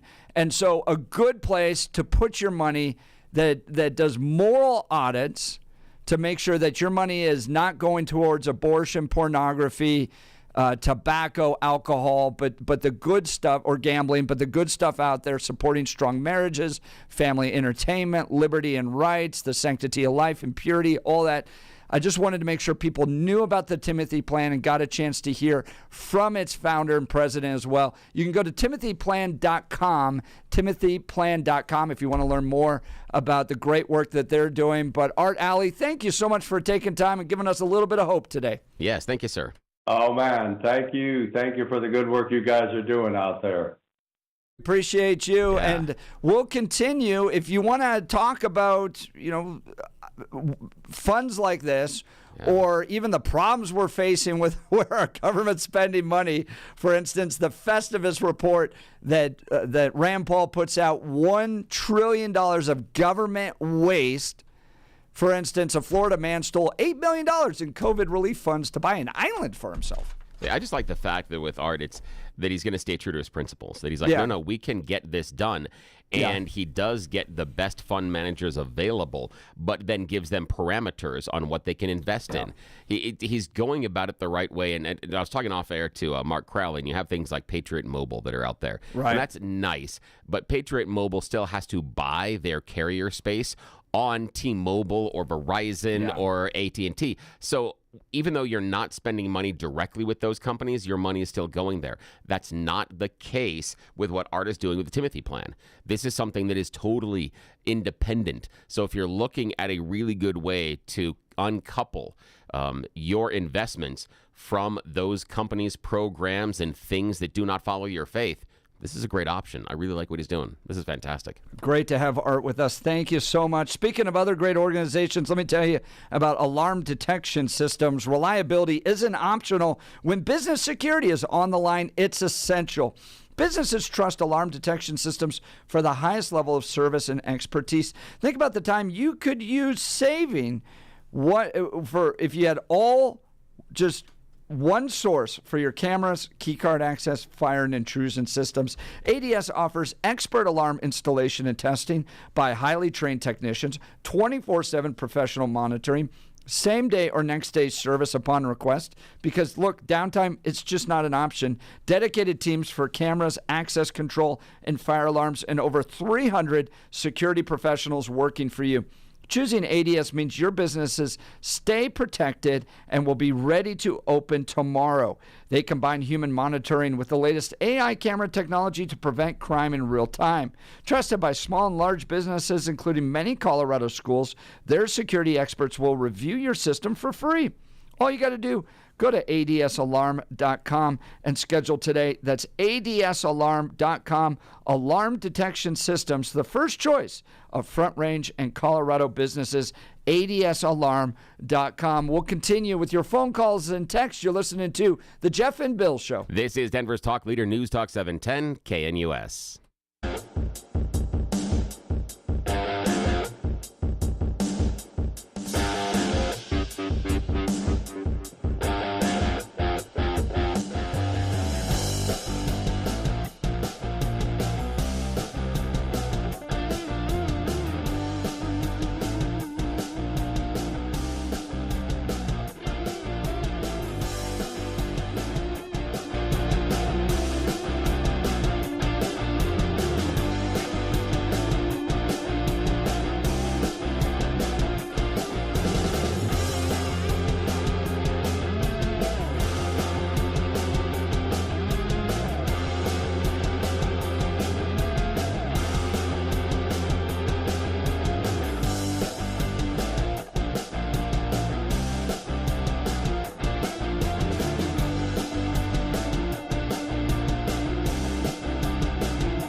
Welcome back to the Jeff and Bill Show. It's tax day. One of my favorite reports out there is the Festivus report that Rand Paul does every year. It's around Christmas time. In this last year, he listed $1 trillion of waste in the government. Here's some of it. The Department of Health and Human Services awarded a $2 million grant to study kids looking at Facebook ads about food. The Department of State spent $108,000 on a non-functioning hotel. Congress spent $15 million to turn the Internal Revenue Service into an unconstitutional force to prepare, file, and audit your hard-earned money.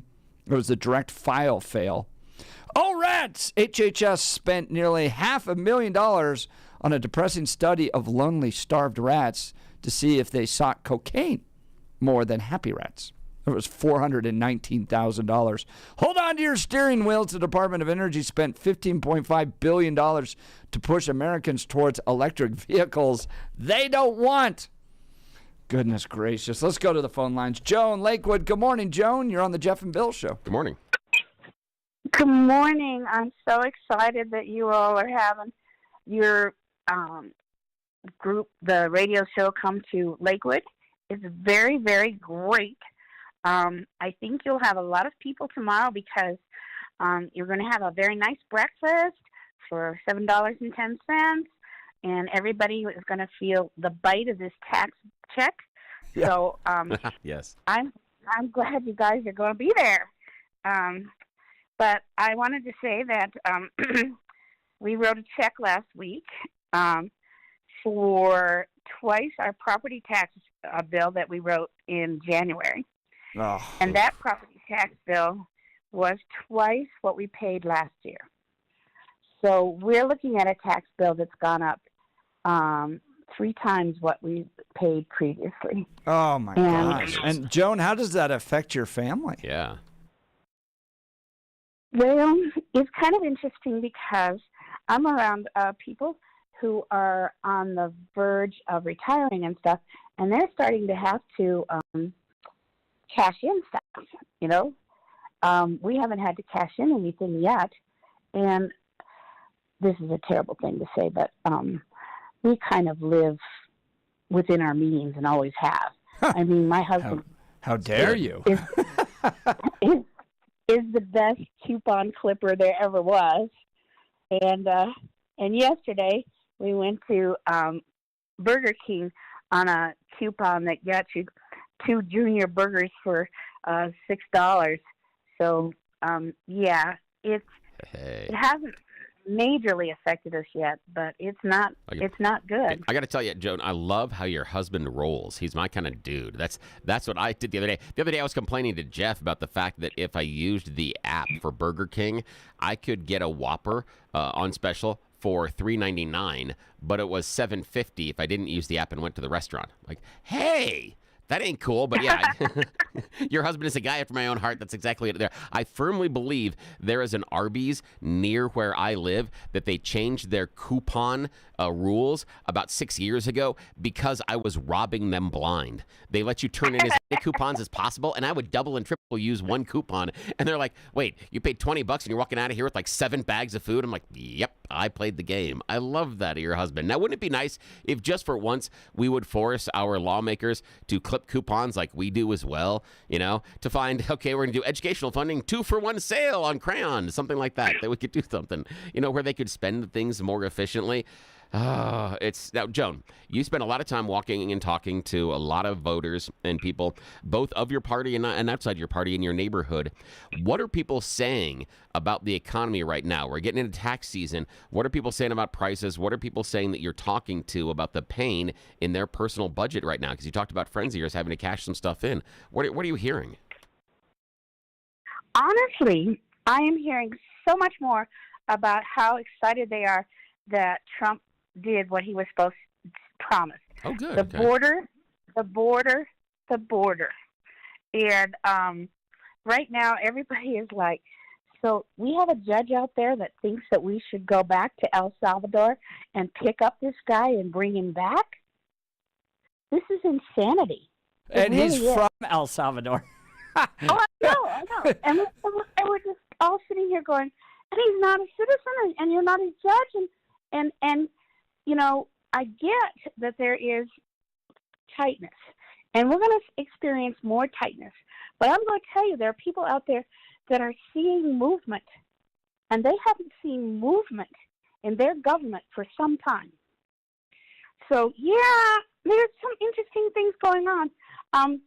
The one problem that I have, and this is terrible, is that I couldn't visualize what $1 trillion was, you know. And so then I sat down, and my husband says, $1 trillion is 1,000 billion. And I'm like, okay. And then I started thinking about Doge and what they're finding. And every day I get up, and they have a new thing that's found, and I'm like, great, there's another 2 billion. Well, 2 billion every day will take 500 days to get to $1 trillion. And we're in debt like, what, 36 trillion? 36 trillion, yeah. I mean, it is wild. Well, Joan, we've got to get to a break here. I sure appreciate thank you so your much. Hope to see phone you call. tomorrow. Always great to hear from you, and I hope we'll see you tomorrow at our live broadcast in Lakewood at the IHOP in Belmar. We'll continue with your phone calls and texts. It's tax day, and you're listening to The Jeff and Bill Show. This is Denver's Talk Leader, News Talk 710 KNUS.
Welcome back to the Jeff and Bill Show. It is tax day. Those checks going out. And I've heard from folks that said, even if you need to get an extension, get the filing done today. You just got to get it done, even if you can't necessarily make the payment or stuff. Negotiate that out with the IRS. Penalties. No, but don't. Penalties. Don't ignore it. No, that's the worst choice. That is the absolute worst choice. 100%. So figure it out with them. Get the phone calls going, but at least get the filing done. So going la la la la. I don't see the taxes. That doesn't help. Doesn't help at all. They know you owe. That's the dumb part, is that they have all the paperwork. I wish we'd do it like in Japan, because in Japan for tax day, the government sends you a postcard and says, here's how much your tax bill was over the course of the year that you paid, and here's where the money went. That's it, because they have all of our returns. They have all the stuff already. They could do the math. Our government's just too lazy to do the math. They're hoping we mess it up. That's really what it is. Well, the National Institute of Health spending $1.5 million on spinning cats to determine their motion sickness. Spinning kittens. You're listening to the Jeff and Bill Show. This kind of sounds like the show. This is KNUS.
Billy, it's 8 a.m. in the Mile High City, and we are kicking off a very special tax day version of the Jeff and Bill Show.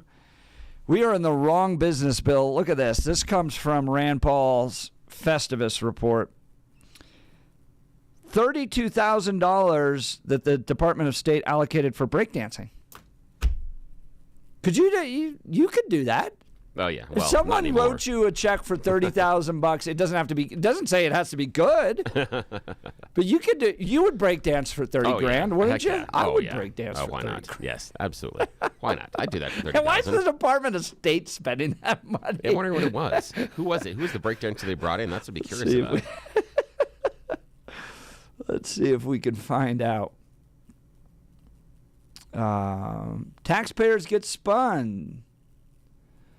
Department of State allocated $32,596 for breakdancing.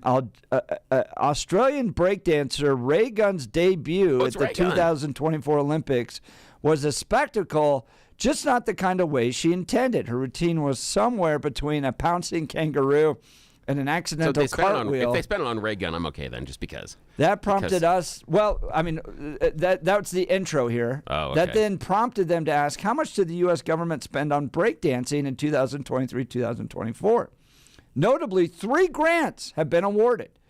These grants total $32,000, directed towards enhancing Olympic breakdancing endeavors in Nigerian breakdancing workshops and performances.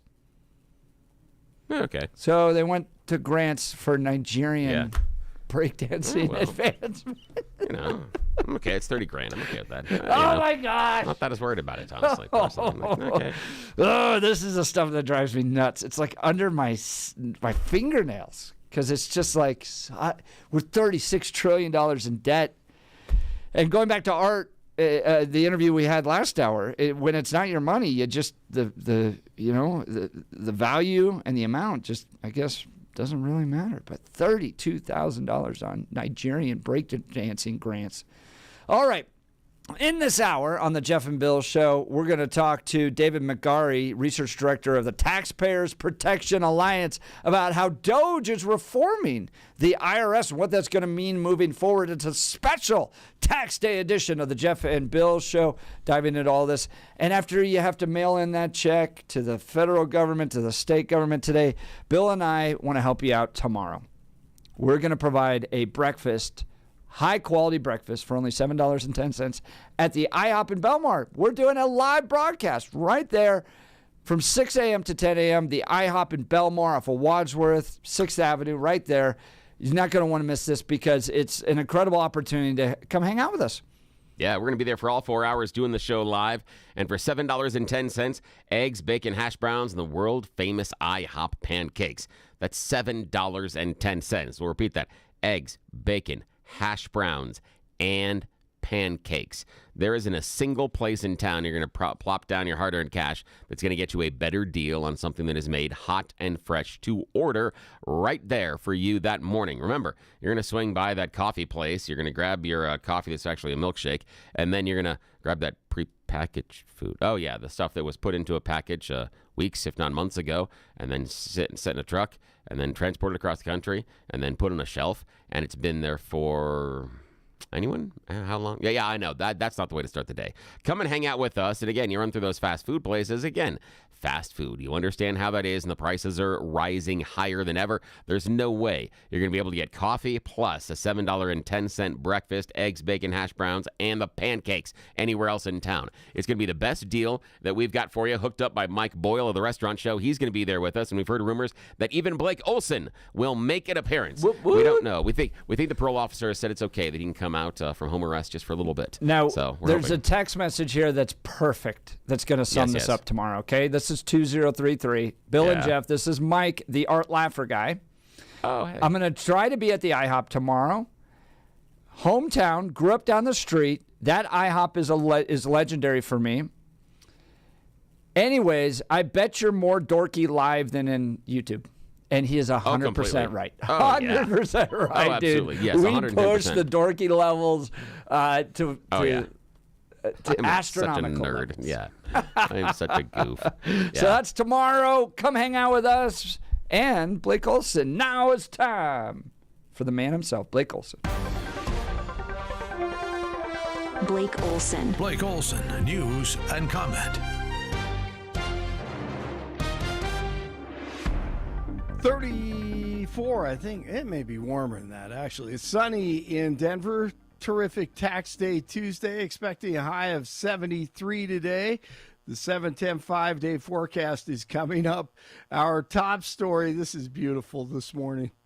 Mr. President, I'd like to teach you how to say, let's make America great again in Spanish. So, vamos a hacer América grande otra vez. America grande otra vez. Mr. President, I'd like to teach you how to say, let's make America. If you see the video, you're going to love it. Make sure you check that out. This is a day after we heard this. Can President Bukele weigh in on this? Do you plan to return him? Well, I'm supposed you're not suggesting that I smuggle a terrorist into the United States, right? It's always how can I smuggle? How can I return him to the United States? Like, I smuggle him into the United States, or what do I do? Of course, I'm not going to do it. It's like, the question is preposterous. How can? Yes, it is preposterous. The president of El Salvador says, no, I'm not going to smuggle in my own citizen into the United States now that he's in jail. The MS-13 gang member has been referred to as a Maryland man, and 47 says he's considering sending citizens who've committed violent crimes to the Central American country over and over and over. Both issues came up Monday as DJT welcomed President Bukele to the White House. How many illegal criminals are you planning on exporting to El Salvador? And President Bukele, how many are you willing to take from the U.S.? As many as possible. And I just asked the president, it's this massive complex that he built, jail complex. I said, can you build some more of them, please? As many as we can get out of our country that were allowed in here by incompetent Joe Biden through open borders. Open borders. You probably hear open borders and you can't even understand it because nobody can understand it. Nobody smart or with common sense can understand it. So we have millions of people that should not be in this country that are dangerous. Not just people, because we have people, but we have millions of people that are murderers, drug dealers. They've been allowed to come into our country by other countries that were very smart. Very productive meeting yesterday. Now, Blake, do you remember the episode in The Office between Pam and Michael where Michael's dating Pam's mom? I don't because You never got into The Office? I never watched The Office, but I know Office. There's this famous line from the show where Pam says to Michael, her boss, "Stop dating my mom. He's dating his," and he goes, "I'm going to date your mom harder." And it drives her nuts. So I feel like the media is like, Stop it! You're putting these guys into this El Salvadorian prison, and it's terrible. And he's just, I feel like Trump's looking right at him. I'm going to put him down there harder. That's right. That's right. I'm going to take more Maryland men and put them down there harder. They're not even have to be illegal immigrants. You just break the law. I'm going to send you to an El Salvadorian prison. And it just drives them nuts, right? Yes. Like they just, the pearl clutching. Right. And absolutely. What about their feelings? I'm going to put them down there harder. I can't believe they're choosing that to fight. I mean, it just went on like 3 or 4 questions. Oh, when are you going to bring him back? Why can't you bring him back? Because he's from El Salvador. And did you happen to catch AOC doing her best Hillary Clinton, Kamala Khan impersonations? Man, they love changing their dialects, don't they? Donald Trump is a criminal who was found guilty of 34 felony counts of fraud. And you would have also if you were the victim of weaponization. Liable for sexual abuse. Of course he's lying and abusing and manipulating the stock market too. I think she's related to Mazie Hirono. Too? Yeah, a tip?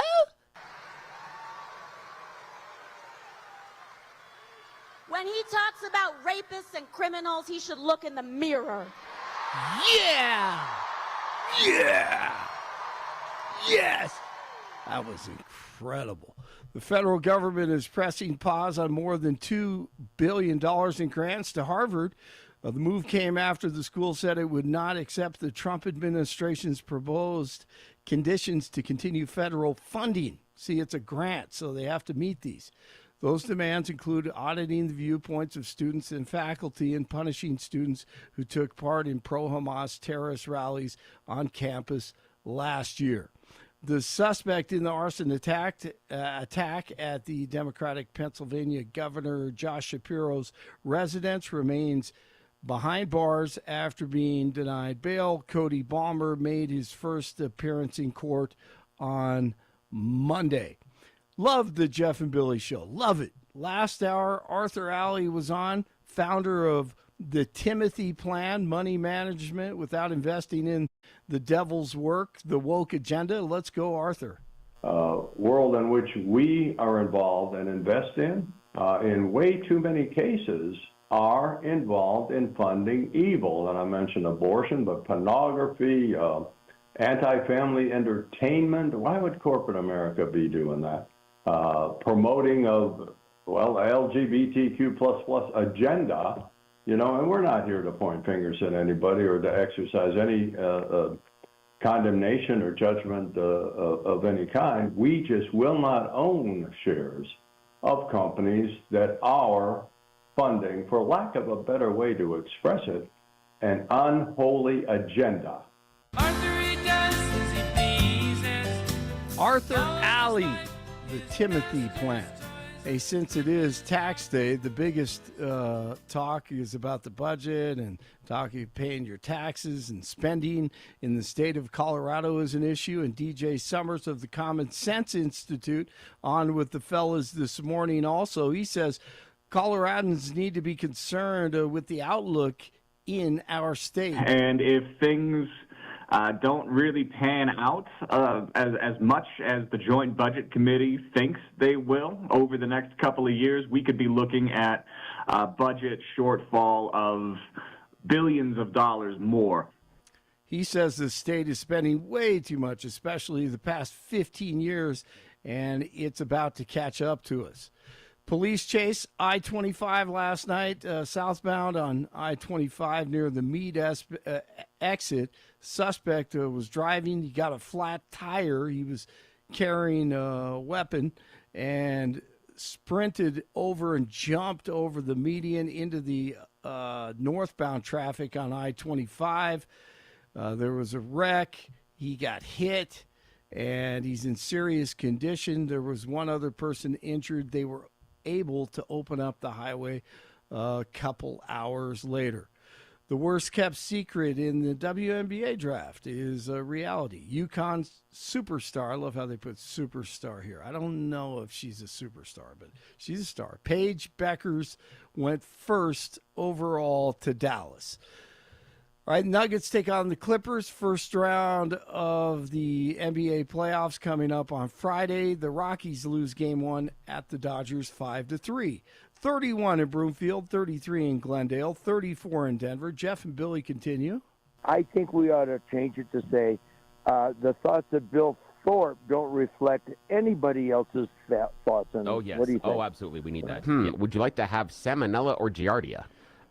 All right, we're not going to break dance tomorrow at IHOP, but we will do some pop locking. I'm sure Billy and I will do that for you. Blake Olson, News Talk, 710 KNUS. Your 710 5-day forecast in the Denver metro. A lot of sunshine today. Afternoon highs will hit the lower 70s. Going to be mild tonight under fair skies as well. Keeping it dry on the plains. Lows will be middle and upper 40s. Wednesday, we're going to hit the mid-70s. Daytime sunshine, but some clouds will build later in the afternoon. Wednesday night, a few light showers, otherwise partly cloudy. Lows upper 40s. Weather brought to you by Colorado's Best Roofing, reminding you to protect your home from the harsh Colorado weather. Schedule your free no-obligation roof inspection today at roofingcolorado.com. Meteorologist Don Watzel in the 710 KNUS Weather Center.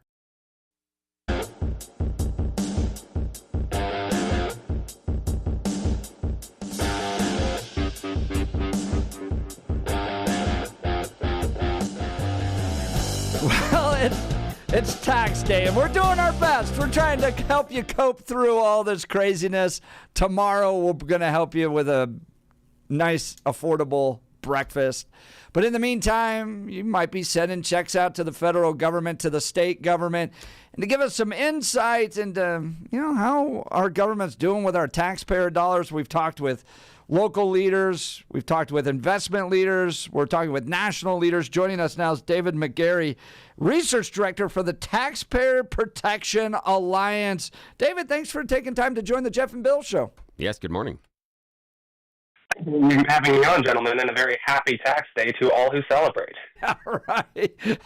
We've been going through some of Rand Paul's Festivus reports, money going to Nigerian breakdancing grants. How well is our government doing with our taxpayer dollars, David?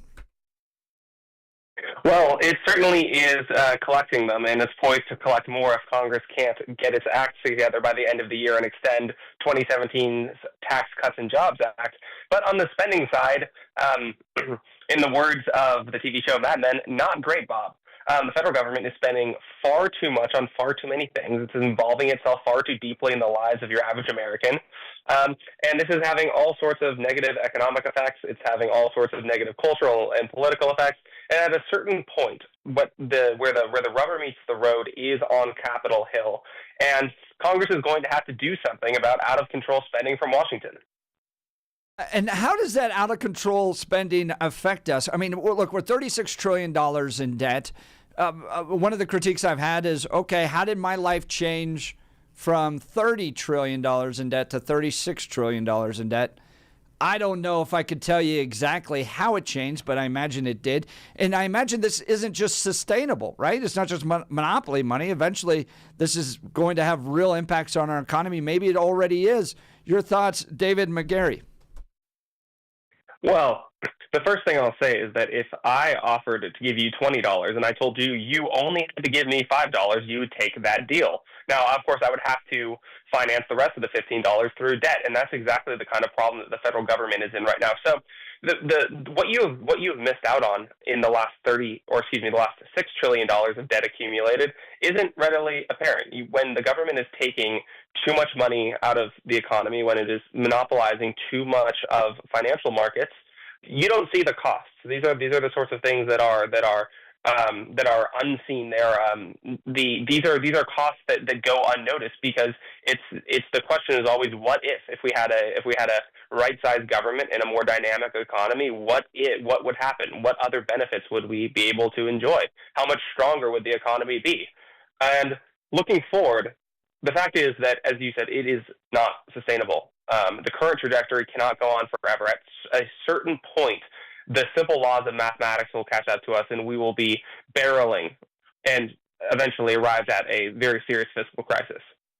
We're talking with David McGarry. David's the Research Director for the Taxpayer Protection Alliance. All right, let's dive in. Tax Cuts and Jobs Act. Tell us why that needs to be extended. Trump's signature legislation in his first term was the TCJA, this tax relief bill that you mentioned, and it expires at the end of the year. So Congress has something of a shot clock that is ticking away at this point. And if the bill isn't renewed, not only will the corporate tax spike back up, which will be very bad for American businesses, but 62% of Americans are estimated to pay higher personal taxes. So what that means for your listeners is that they will be paying higher taxes when they go to file next year. And there will also be fewer jobs available. There'll be fewer products available. Businesses will be investing less because they're also being taxed higher. So we're looking at poor personal or poor individual taxpayers and a poorer economy at large if this bill is not, or if this law is not renewed before the end of the year. Now, we're looking at $36 trillion in debt. We're seeing DOGE cut spending in some capacities, but if you take Medicare, Medicaid, Social Security, and defense spending off the table, okay, we're not going to cut those, which is what Trump has said, well, then you're left with 16% of the budget. How do you deal with the $36 trillion in debt if you're not going to get to cuts in some of those services like Medicare, Medicaid, Social Security? Well, the fact is that you have to reform those services. It is the only way to make a dent in the deficits, to slow the accumulation of debt, or possibly to actually stop the accumulation of debt. In our constitutional system, the Congress is the first branch of government. It is in Article 1, and it's the branch that's supposed to drive policymaking. In a democratic republic, the democratic part is the people's elected representatives doing their jobs and making hard calls in order to ensure the fiscal sustainability of the country. And right now, Republicans aren't incredibly willing to do that. Unfortunately, they've been focused on other things and other worthy things like extensions of the tax cuts. But at some point, hopefully in the next couple of years, they will get serious about entitlement reform. They'll get serious about cutting back down to size the money that goes out from the federal government every year. We're talking with David McGarry. He's the research director for Taxpayers Protection Alliance. Now, David, why not just raise taxes and make the rich pay more of their fair share? That's what the left often says. Your thoughts, sir? Well, the left isn't particularly good at math, and even if you were to confiscate from the highest earners, you still wouldn't really have enough to fund the kind of welfare state that the left would like to see put in place. Also, at the end of the day, if you are taxing corporations, even big corporations, if you're taxing wealthy Americans, there will be an effect that is felt across the rest of the economy. The economic dynamism and the growth of the economy depend on low tax rates, and so the best solution, if say you have an eating problem, is to stop eating. The best solution, if you have a spending problem, is to stop spending. At a certain point, efforts to raise more revenue will only suck resources out of the economy. It will only create economic stagnation, and that will not help the fiscal crisis in the long term. That's David McGarry. You're hearing from research director for the Taxpayers Protection Alliance. Let's talk about changes to the IRS now. What are you seeing coming from the Trump administration with regards to changes to that institution? The Trump administration is preparing to cut down the size of the IRS staff. Now, of course, Joe Biden increased the staff of the IRS, and they used it to go lob more audits at Americans. Now, another side point I will note is that tax reform should make the tax code simpler. Right now, our tax code is so complex that people will make mistakes on their forms completely in good faith and then suddenly be out of compliance, and they will be potentially subject to an audit. And that's not a fair system. We should have a system where anybody can go file their taxes with minimal risk of doing something wrong due to complexity. The Trump administration, as I said, is trying to cut down staff at the IRS, and this is just fine as far as I'm concerned. If we're talking about the audit division, I would actually, and this is one of the rare times you'll get something like this from me, I would like to see the customer service division of the IRS strengthened. The IRS has a dismal customer service record. One of the reasons why the American citizens aren't particularly fond of the IRS is because the agency has a habit of not answering calls, not helping people when they're trying to navigate this complex tax code in real time. So the IRS has a lot of work to do to clean up its own house, and I certainly hope that besides any personnel changes, the Trump administration is also looking to reform the ways in which the IRS goes about its job. That's David McGarry. He's the research director for the Taxpayers Protection Alliance. All right, so Bill, David, you guys got to help me here because it seems a little funny to me. All right, so when you go to pay your taxes, you do all these calculations and you work with your accountant and you pull it all together and you go, okay, this is how much I think I owe in taxes. Now, the IRS doesn't tell you how much you owe. You just kind of have to send in a form to the IRS saying, I think this is how much I owe. Then the IRS responds and goes, yes, that's fine. Or, no, you paid too much, or you didn't pay enough. Why? I guess I just don't understand why it's on the burden of the taxpayer to figure that out if the IRS knows how much we should pay, but is expecting us to put together the whole form. Am I wrong in this? Can you guys help me understand this? I'll go to you first, David. Well, this is the problem of a massive sprawling bureaucracy that has to deal with so many people, so many millions and tens of millions of people every year. However, I agree with you. The burden shouldn't necessarily be on the taxpayer, particularly when the tax code is so complicated that if someone is, say, pulling in an extra form from a contracting gig or something else like that, things can get very complicated very quick. And an inadvertent accident can plunge someone into a world of audits. And that's sort of no great way to run a railroad, if you will. But at the end of the day, if we had a simplified tax code, if people were able to just sort of input their forms or write down their forms, talk to an accountant, and then they would send their checks in, that would eliminate quite a few of these problems. And I think, and again, this is sort of an unsexy answer because I can't tell you that, Elon Musk is going to ride in on a white horse and save everything, but Congress really has to make reform here. Congress has to be the one that takes the lead and change the fundamentals of the law. Bill, I mean, am I wrong in that sense that it's kind of funny that you have to, I guess if you're pulling in revenue and you haven't notified the IRS of that, then that becomes the way you notify it. But it is kind of an interesting system because you're like, here's how much I think I owe. The IRS knows, and it can either punish you or just let it go. But why don't they just tell us how much we owe? I don't know. I kind of find it weird. Yeah, I'm of the opinion that the government should be doing our taxes. They have all the information. They have the money. Yeah. They're just too lazy to do the math.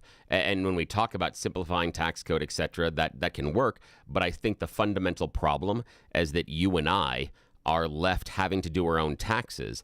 And some of that will be a function on how well we can navigate that system will be based on education, be based on our skills, and be based on the money we can spend. So the people that have the ability to buy the smarter people that can be the better tax return filers do a better job. It's a complete imbalance of the system. And the government already has these numbers. They could do the math. They're just refusing to. That's my argument, is they can do the math for us. And then punishing you when you don't get it right. Oh, yeah. They're the teachers with the answer key in the back of the book and then getting mad at us for getting the math wrong. You know the math. Do the math. That's my thing. I just think that we're wasting a lot of time. We don't have to do it. The government could figure it out for us. But when we had IRS allowing to, provide filing and helping you navigate the system to file, people jumped up and down and screamed about that. So I'm not certain that we'll ever change the system because I don't think we will trust the government to do that for us. But David, do you see any changes coming? Well, the Biden administration actually ruled out a program called Direct File, which wasn't the government doing your taxes for you, but it was a portal, a government portal through which you could do your taxes. And if I may go out on a limb here, possibly, TPA actually opposed the Direct File program because I don't trust the IRS to do my taxes, to be quite frank.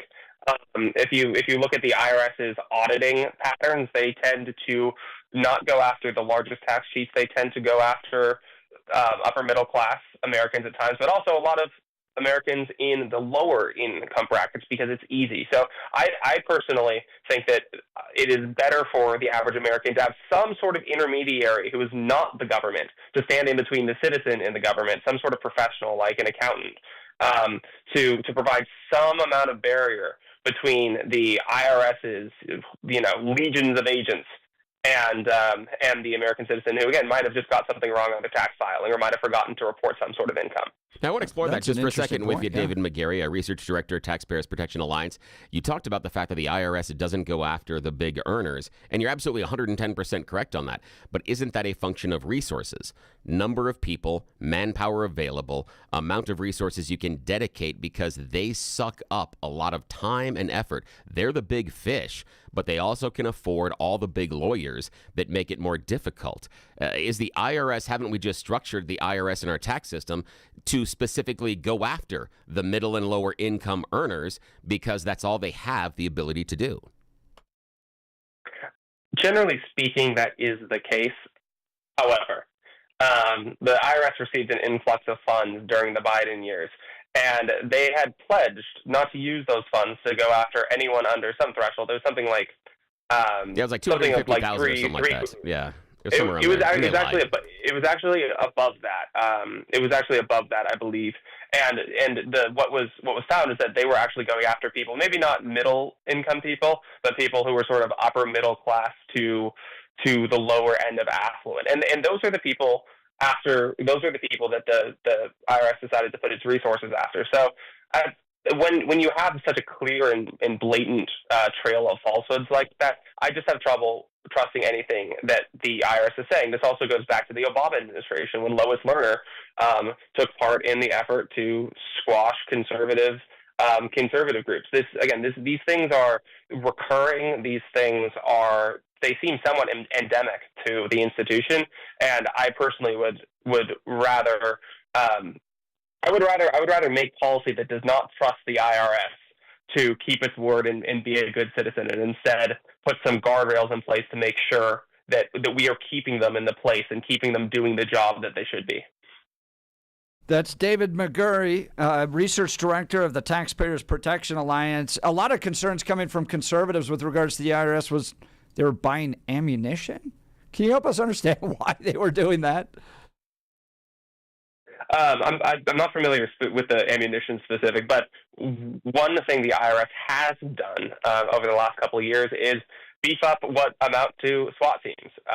You would think that if you were going after little grandmas who were filing taxes on their Social Security, you wouldn't need the SWAT team. I do think there is a question to be asked of why the IRS is arming itself to the teeth when its customer service division still has problems.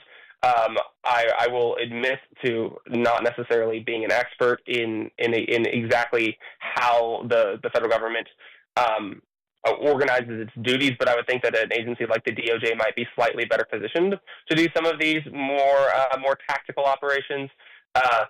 In general, though, I would say the IRS, when it gets new money, it puts it, generally speaking, to the wrong places, and that's something that Congress and DOJ in the shorter term certainly should look into.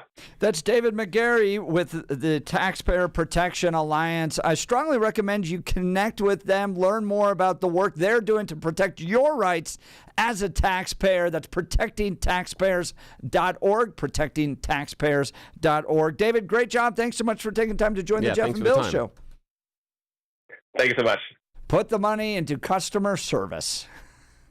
Yeah, but now they're cutting customer service, so that's going to get worse. And that's part of the issue, is the pain is part of the point. I don't know. This is the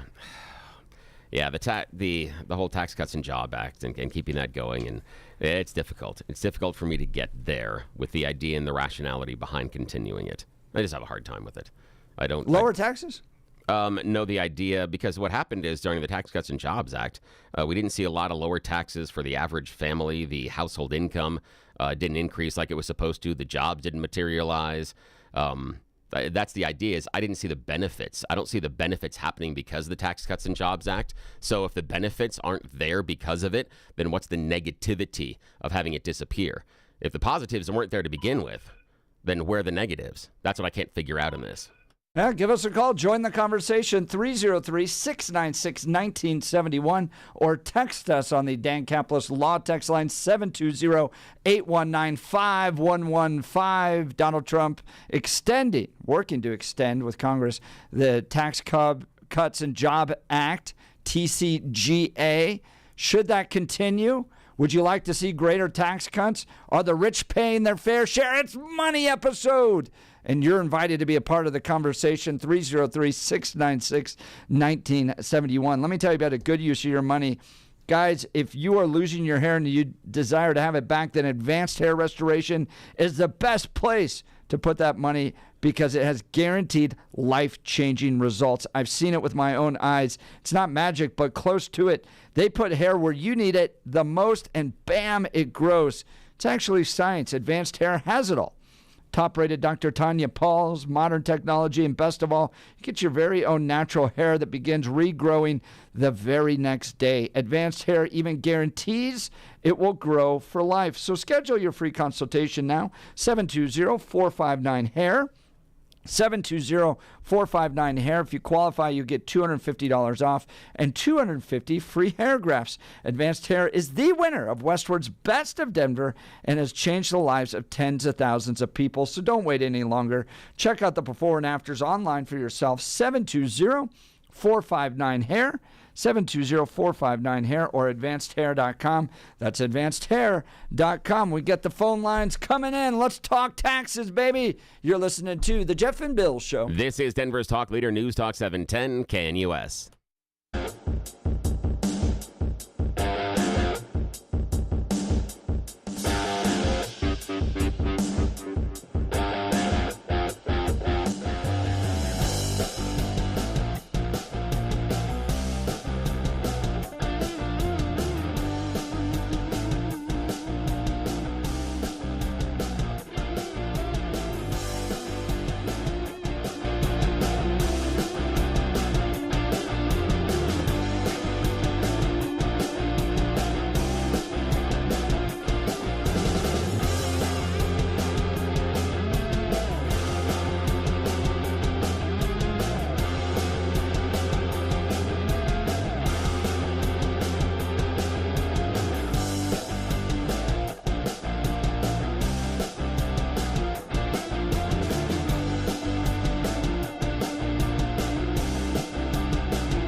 Welcome back to the Jeff and Bill Show. It's tax day.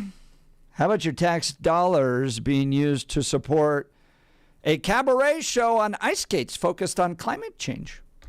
National Endowment of the Arts spent $10,000 on the Bearded Ladies Cabaret to support a cabaret show on ice skates focused on climate change. All right, let's welcome back to a special edition of the tax program craziness happening out there. Let's go to the phone lines. Jack in Wyoming. Good morning, Jack. You're on the Jeff and Bill Show. Good morning. Yeah, since you seem to have some kind of a review going on about how taxpayer dollars are being used, what about the story last week where it said that 4,000, not 4,000, was it 4 million? I don't remember what it was. Dollars was Colorado taxpayers was being set aside for the purposes of putting some different lawsuits against Donald Trump. Now, do you remember the story? It was a week ago. So where is that story? Where is that story being handled within this topic of whether taxpayer dollars are being used appropriately or not? That's my question. Oh, that's just the tip. That's what the general fund wants to spend in order to sue Donald Trump, pay trial attorneys. And they've actually now launched a GoFundMe.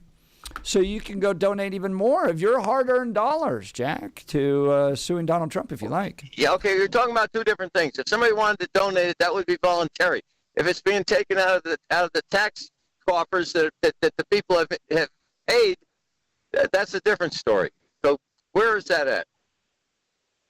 I think it's working its way through the House. It was a bill introduced during this budget debate that's taking place right now. So, yep, it's a proposal coming from the Democrats. We covered that last week. I got a whole video on it. If you go to x.com/Jeff Hunt.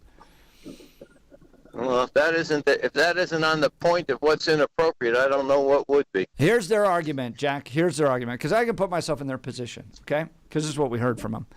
Who is this, Jack? Billy? No, this is Jeff. But I'll give you their side of it. Billy could put himself in their position. I don't think you could. But their argument is, look, Donald Trump is cutting all of this federal funding from our state that does all this good work. We have to sue. $4 million is but a drop in the bucket to the hundreds of millions of dollars we can get from the federal government. Your thoughts, Jack? You're going to pay lawyers to argue with what the president is entitled to and isn't entitled to. That's cute. Where would that ever end? That would be a retirement fund for every lawyer in the state, for God's sake. Yeah, but they did the other thing, but they've done it with both parties. I mean, there were tons of lawyers that got fat checks arguing that Biden was overstepping his grounds. We all remember the student debt forgiveness program. So that, I mean, it's a horse apiece. Both sides do this. Both sides get their lawyers rich. And the thing that makes me mad about the idea of the $4 million slush fund being created here in Colorado to fight Trump is that the people in charge of the money have a history of going out of state to find their lawyers. I'd be a little bit amenable to the idea that, okay, even though I don't think I would agree necessarily with all the lawsuits they would file, but if they were spending it here locally, even on local lawyers, at least the money would stay here, and we know that people would be paying rent or paying mortgage and going to restaurants and buying gas. So that would at least make me feel a little bit better that we'd be spending the $4 million here. But however, the people in charge have shown a prevalence for going outside of our state to go spend our money somewhere else with other lawyers, and that just pisses me off. And just in general, if we're going to have to spend it. The important point of what you said is it's a proposal, and unless it's approved by the local authorities, it's not going to go through. In other words, it's just a proposal. It will. It's part of the budget. It's what they're going to plan. And there's no way they're taking money off the table to fight Donald Trump. That is what they are planning to do more than anything else down at the state capitol, is take it to Donald Trump. That's their motivation. Jack, Wyoming, appreciate the call. Yeah, Look, thank you. Let me tell you where you can actually spend your money wisely. And that's with our friends over at Mountain High Appliance. Discover incredible savings at the Mountain High Appliance Clearance Center here in Denver. Their clearance center offers a huge selection of ranges, refrigerators, washers, dryers, and more. Save up to 60% on open box, scratch, and dent display models and overstocked appliances from Bosch, Thermador, KitchenAid, and many more. When you're looking for great deals on appliances, think Mountain High Appliance Clearance Center for the best prices and selection. Here's their address, 601 East 64th Avenue in Denver, 601 East 64th Avenue in Denver. Mountain High Appliance with their great clearance opportunities there. All right, we'll continue with your phone calls and texts. You're listening to The Jeff and Bill Show. This is Denver's Talk Leader, News Talk 710 KNUS.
Welcome back to the Jeff and Bill Show. It's tax day, and we're talking about where all the great impact your money is going. $20 million to a Sesame Street show in Iraq. After decades of costly wars in the Middle East, Rand Paul writes, we hope to see a sober approach to assisting the region, but no, here we are. The Agency for International Development, USAID, spent $20 million on a Sesame Street show in Iraq to promote inclusion and mutual respect. Oh, okay. I got a good use of your money, all right? And it's this Easter. It's Black Eyed Pea. They've got 8 locations near you. And this Sunday, they've got a great spread for you, okay? 8 locations all along the I-25 corridor, including out in Inglewood and Lakewood. When's the last time you took the family to eat at the Black Eyed Pea? This Sunday is Easter. What are your plans? Make sure it includes the Easter celebration at the Black Eyed Pea. They'll be serving glazed ham dinner, brown sugar glazed ham steak served with 2 sides. Gosh, that sounds good. Or maybe you'd like the roasted turkey dinner, hand-carved turkey served with stuffing and turkey gravy. Comes with 2 sides as well. Maybe you'd like both, roasted turkey and glazed ham. That's an option too. And then there's the hand-carved prime rib, 12 ounces of slow-cooked prime rib with 2 sides. Be sure to save room for the fresh-baked cobbler served with ice cream. It's the Easter celebration on April 20th at the Black Eyed Pea. I love everything about this restaurant. I know you will as well. Keep it easy on Mom, on your wife, with all the family responsibilities that come this weekend, and let them do the cooking for you and your family. And best of all, keep it in Colorado with such fresh, great food. Visit the Black Eyed Pea near you. All right, Bill, next hour, I want to get into this. Donald Trump now calling, finally delivering on cuts to PBS and NPR. I've wanted Republicans to do this for decades. I can't believe how hard it is to get the funding away from NPR and PBS. Donald Trump doing that call in Congress to claw back through this rescission process, $1 billion of funding to those organizations. There's no reason we should be funding them at all, period, anymore. Moving forward, this is a moment of great celebration in American history, the day we cut off funding to NPR and PBS. Your thoughts, sir? Yeah, I think it's dumb and misguided. I don't see the boogeyman under the bed that all the conservatives do. I don't see it. It's $1 billion. I know, but it's against puppets on Sesame Street and things that taught people how to help people with reading. We need to do. I mean, that's the idea. Yeah. All right, don't Billy teach and kids I are about going to kick it off all next hour. Your phone calls included. You're listening to The Jeff and Bill Show. This is Denver's talk leader, News Talk 710 KNUS.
It is 9 a.m. in the Mile High City on this Tuesday, April 15th, 2025. A very happy tax day to you as you watch the money in your wallet fly out to the federal and state government for all the good work that they're doing. But this hour, Billy and I are going to get into it on PBS and NPR funding. I've been waiting decades for this to finally happen. Donald Trump calling on Congress to use the power of rescission to claw back about $1 billion of funding, not only from NPR and PBS, but then another about $8 billion or so from USAID. So good that this is finally getting the taxpayer dollars are finally getting removed from PBS and NPR? I think so. Billy disagrees, and we're going to get into this in just a moment. But now it's time for Blake Olson. Blake Olson. Blake Olson, news and comment.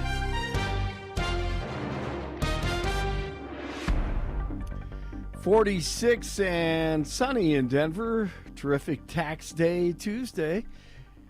Expecting a high of 73 today. The 710 5-day forecast is coming up. Our top story, it is tax day, and DJT sitting down with Fox Noticias this morning.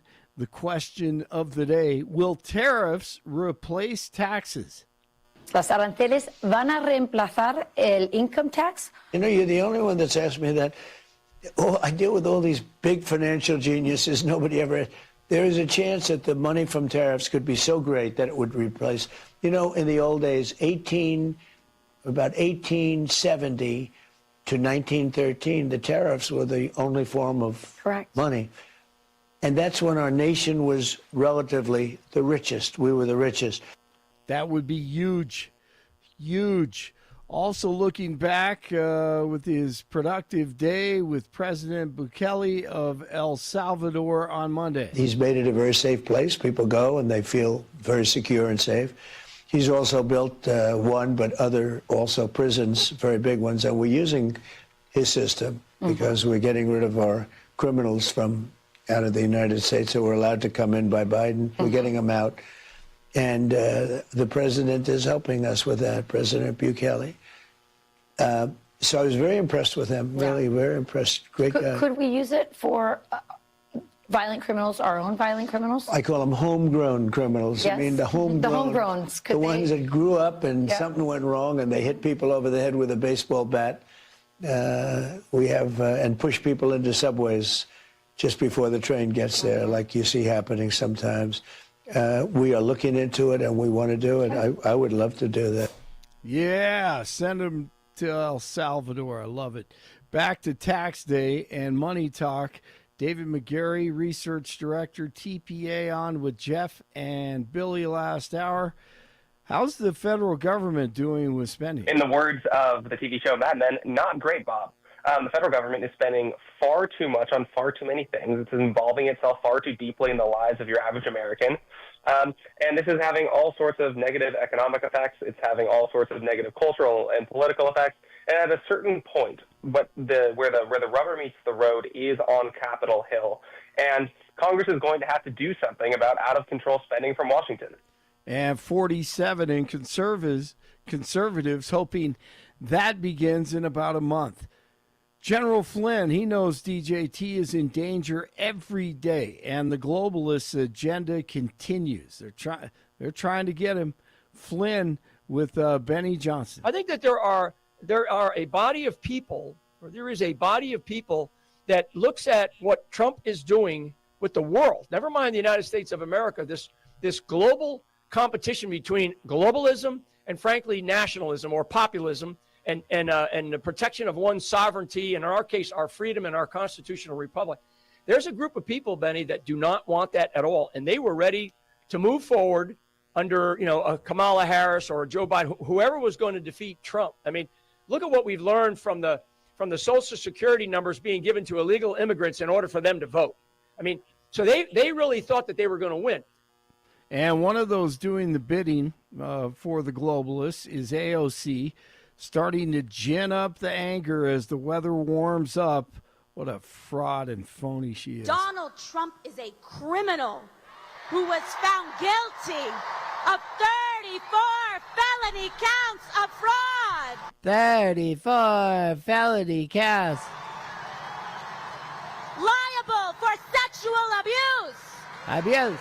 Of course he's lying and abusing and manipulating the stock market too. Oh? Mazie Hirono. Wait, he's manipulating it to go down? Is he hedging? What's the argument there? All I know, Jeff, is he told 300 million people at least to go buy. Yeah, that's true. All right.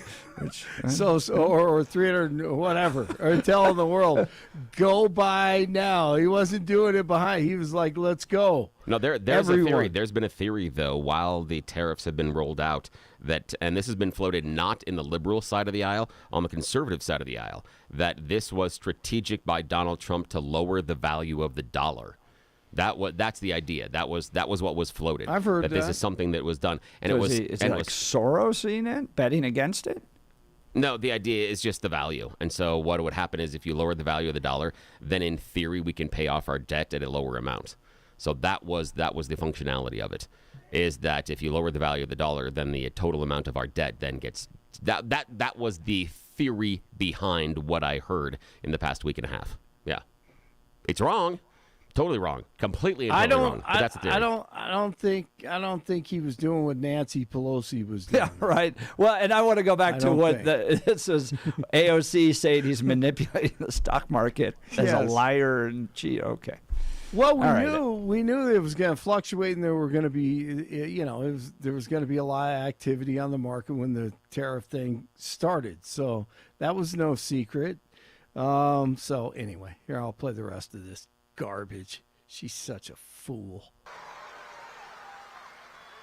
When he talks about rapists and criminals, he should look in the mirror. Yeah! Man, she's a horrible actress. But they believe her, those Marxist commies. They're setting her up, man. They are absolutely setting her up right now. Get ready for 2028. Yes. It's going to be her. God. Oh, man, she is dumb, too. Investigators are asking to help with locating someone who sprayed graffiti on a rock near St. Mary's Glacier. The Clear Creek County Sheriff's Office posted a picture of the rock on social media on Monday. The graffiti featured a heart with the initials JJ and MG painted in red. The sheriff's office called the act illegal and selfish, adding the graffiti is probably more permanent than their love will likely be. That's exactly right. That's a good one. 50-50 chance. Tough to get that graffiti off, too. I hate that. I hate seeing that. The White House will honor the 2024 Navy football team as they won the Commander-in-Chief's trophy. That's between Army, Air Force, and Navy. Last season, the midshipmen also beat Oklahoma, their first victory over an SEC team in a bowl game since 1954. On Monday, DAT at Ohio State at the White House, national champions. And last week, North Dakota State, the FCS national champions in football.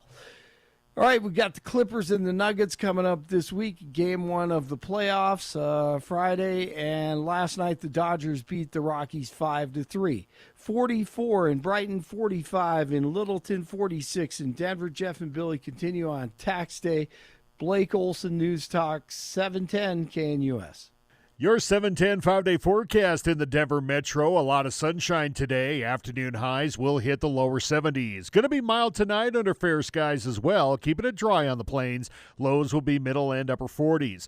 Wednesday, we're going to hit the mid-70s. Daytime sunshine, but some clouds will build later in the afternoon. Wednesday night, a few light showers, otherwise partly cloudy. Lows upper 40s. Weather brought to you by Colorado's Best Roofing, reminding you to protect your home from the harsh Colorado weather. Schedule your free no-obligation roof inspection today at roofingcolorado.com. Meteorologist Don Watzel in the 710 KNUS Weather Center.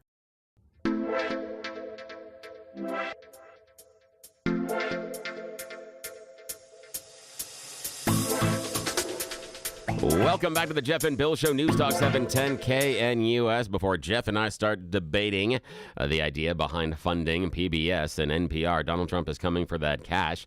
But first, I want to talk to you about a company that is changing the game in wound care here in Colorado. Yes, I know there's probably not a lot of you sitting around going, I've got this open sore in my body and I don't know what to do with it. No, but here's the idea. As you get older. Oozing. Yes, exactly. Oozing. And if you squeeze it, it oozes just nicely. Okay, now, here's the idea, is that as you get older, you know that those wounds that you have, those cuts, it takes a lot longer to heal. And when you have that torn skin and tissue, easy for me to say, that's great, that's a good job there. The torn skin and tissue, it's the perfect place for dirt, germs, and bacteria to get access to your body. And again, it takes longer to heal. Those chronic wounds, those diabetic ulcers, those pressure sores, can sound like a small thing that can turn into a very big deal. Jennifer Walker, who founded Wound Care Associates of Colorado, had this in her family, and she vowed that nobody else was going to have to go through the pain, suffering, and regret that her family did, because her uncle, who had some comorbidities, things like diabetes and neuropathy, had a small cut on his toe. He ignored it because he had other stuff that he was dealing with. Well, that small cut became a very big deal. It became infected, and by the time he sought medical attention, it needed to be amputated. They took part of his foot, but the infection had spread so far that it took his life a few days later. Yes, let's review that. The small cut on his toe that didn't seem to be a very big deal is what took his life. That's why if you or someone in your family is dealing with a pressure sore, a diabetic ulcer, a slow healing cut, don't mess around. It's not the time to just ignore it and see what happens, and it's definitely not the time to maintain the wound. Recently, I reached out to Wound Care Associates of Colorado for something in my own family's life, and let me tell you why. First of all, improved healing outcomes. My youngest daughter had surgery, and the wound wasn't healing properly. It was taking way too long, and as soon as the doctor mentioned the idea of maintaining the wound and keeping it clean, no, doc, the conversation ends here. We're going to fix this thing, and I'm going to do it with the best. What Wound Care Associates of Colorado promises is improved healing outcomes, plus they do the house call thing. When you set up an appointment with them at coloradowound.com, coloradowound.com, they come to your house or your loved one's home.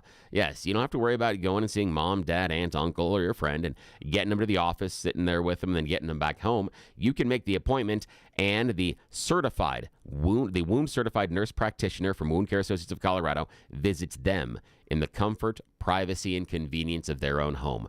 If you or someone you know is in an assisted living center or a retirement community, this is a game changer. Nobody else in Colorado is doing it to this level and offering you that concierge service without the concierge price. Contact my friends at Wound Care Associates of Colorado. When it was an issue in my family's life, I didn't mess around. First thing I did is go to coloradowound.com and set up that appointment. coloradowound.com.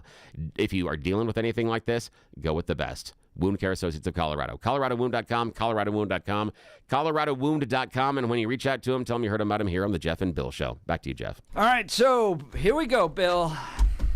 $1 billion being clawed back from PBS and NPR. Donald Trump's asking Congress to do that. Now, there are a few reasons why I think that this is well overdue. Okay. Number one, it's not that big portion of their budget. Okay. For NPR, it's about 1% of their budget. For PBS, it's about 16% of their budget. And when we're $36 trillion in debt, it's just not needed. The entire economy, the entire system of media has changed to the point where government funding for PBS and NPR is just not needed. If it's so valuable, it can stand on its own. It's so clear from its own budget that it gets a majority of its funding from grants and donations. So it doesn't need it. And considering all the problems we're facing with our budget, it's an easy way to cut to benefit the American people. Now, there's plenty of examples of just weird things that NPR and PBS does with its stories that taxpayers don't need to be funding, right? And look, there's plenty of weird stuff out there in the media. We're not calling for that to end. I just don't think taxpayers should be paying for NPR to run a Valentine's Day feature on queer animals, or PBS producing a documentary for the case for reparations, or in 2023, PBS's Washington Week covering up Joe Biden's clear mental decline. NPR educated the nation on the whole community of genderqueer dinosaur enthusiasts and they were called the Triceratops. Why are the taxpayers paying for this? It should be out the door. Donald Trump is exactly right to finally get this done, cut the funding. Your thoughts, sir? I don't necessarily think it's that big of a deal. We're talking about $1 billion. Yeah, it's a minority of what their funding is. But the grand benefit of cutting this is about $1.50, less than $2 for the average taxpayer. Wow, such savings. That'll change nobody's life. I mean, that's barely choosing. You get to pick which pack of gum you get next time you're at the store. Wow, phenomenal savings. And for me, the idea of it is those rural communities that have access to more of this information, and that was the reason it was started, because in those smaller communities, you get out to places like the Sterling, the Dacono, you get out into Brush, the broadcast, there aren't enough customers out there to necessarily make broadcast competitive nor profitable. The access that people living in Sterling have to the number of radio stations is vastly different than what you have here in the Denver metro area. And that's simply because of economies of scale. And you can't make enough money out there necessarily to have a large number of competing radio stations. So this was part of that voice. And the idea that it started out with stuff like Reading Rainbow and Mr. Rogers' Neighborhood and Sesame Street. You had some of what we do here is based off stuff that started having, NPR, not NPR, but on PBS recently, as far as having both sides, the McNeil-Aaron News Hour, the stuff like that where they have those two sides debates. That was unique and different for the time, and nobody's doing it now anyway, outside of us. There's very few people. So Masterpiece Theater is something I grew up on. That was an exposure to the arts that many people in other situations don't necessarily have. I don't always agree with the bend of where they're going with some of their news coverage, but I don't agree with a lot of organizations' news coverages 100% of the time. I think a lot of them go off on little tiny pet projects and chase things that are important to them. And okay, fine. That's based on the news channel. I'm not willing to, based on the examples you gave, cut off the funding for PBS or NPR based on the handful of examples. I don't see that. And the thing that I value NPR for the most is they have the best, regardless of whether you agree on their political bend, they have hands down the best long-form reporting on radio. Nobody even comes close in the nation to doing what they do based on their narrative reports. And many of them are outside of politics. Many of them are outside of what's going on.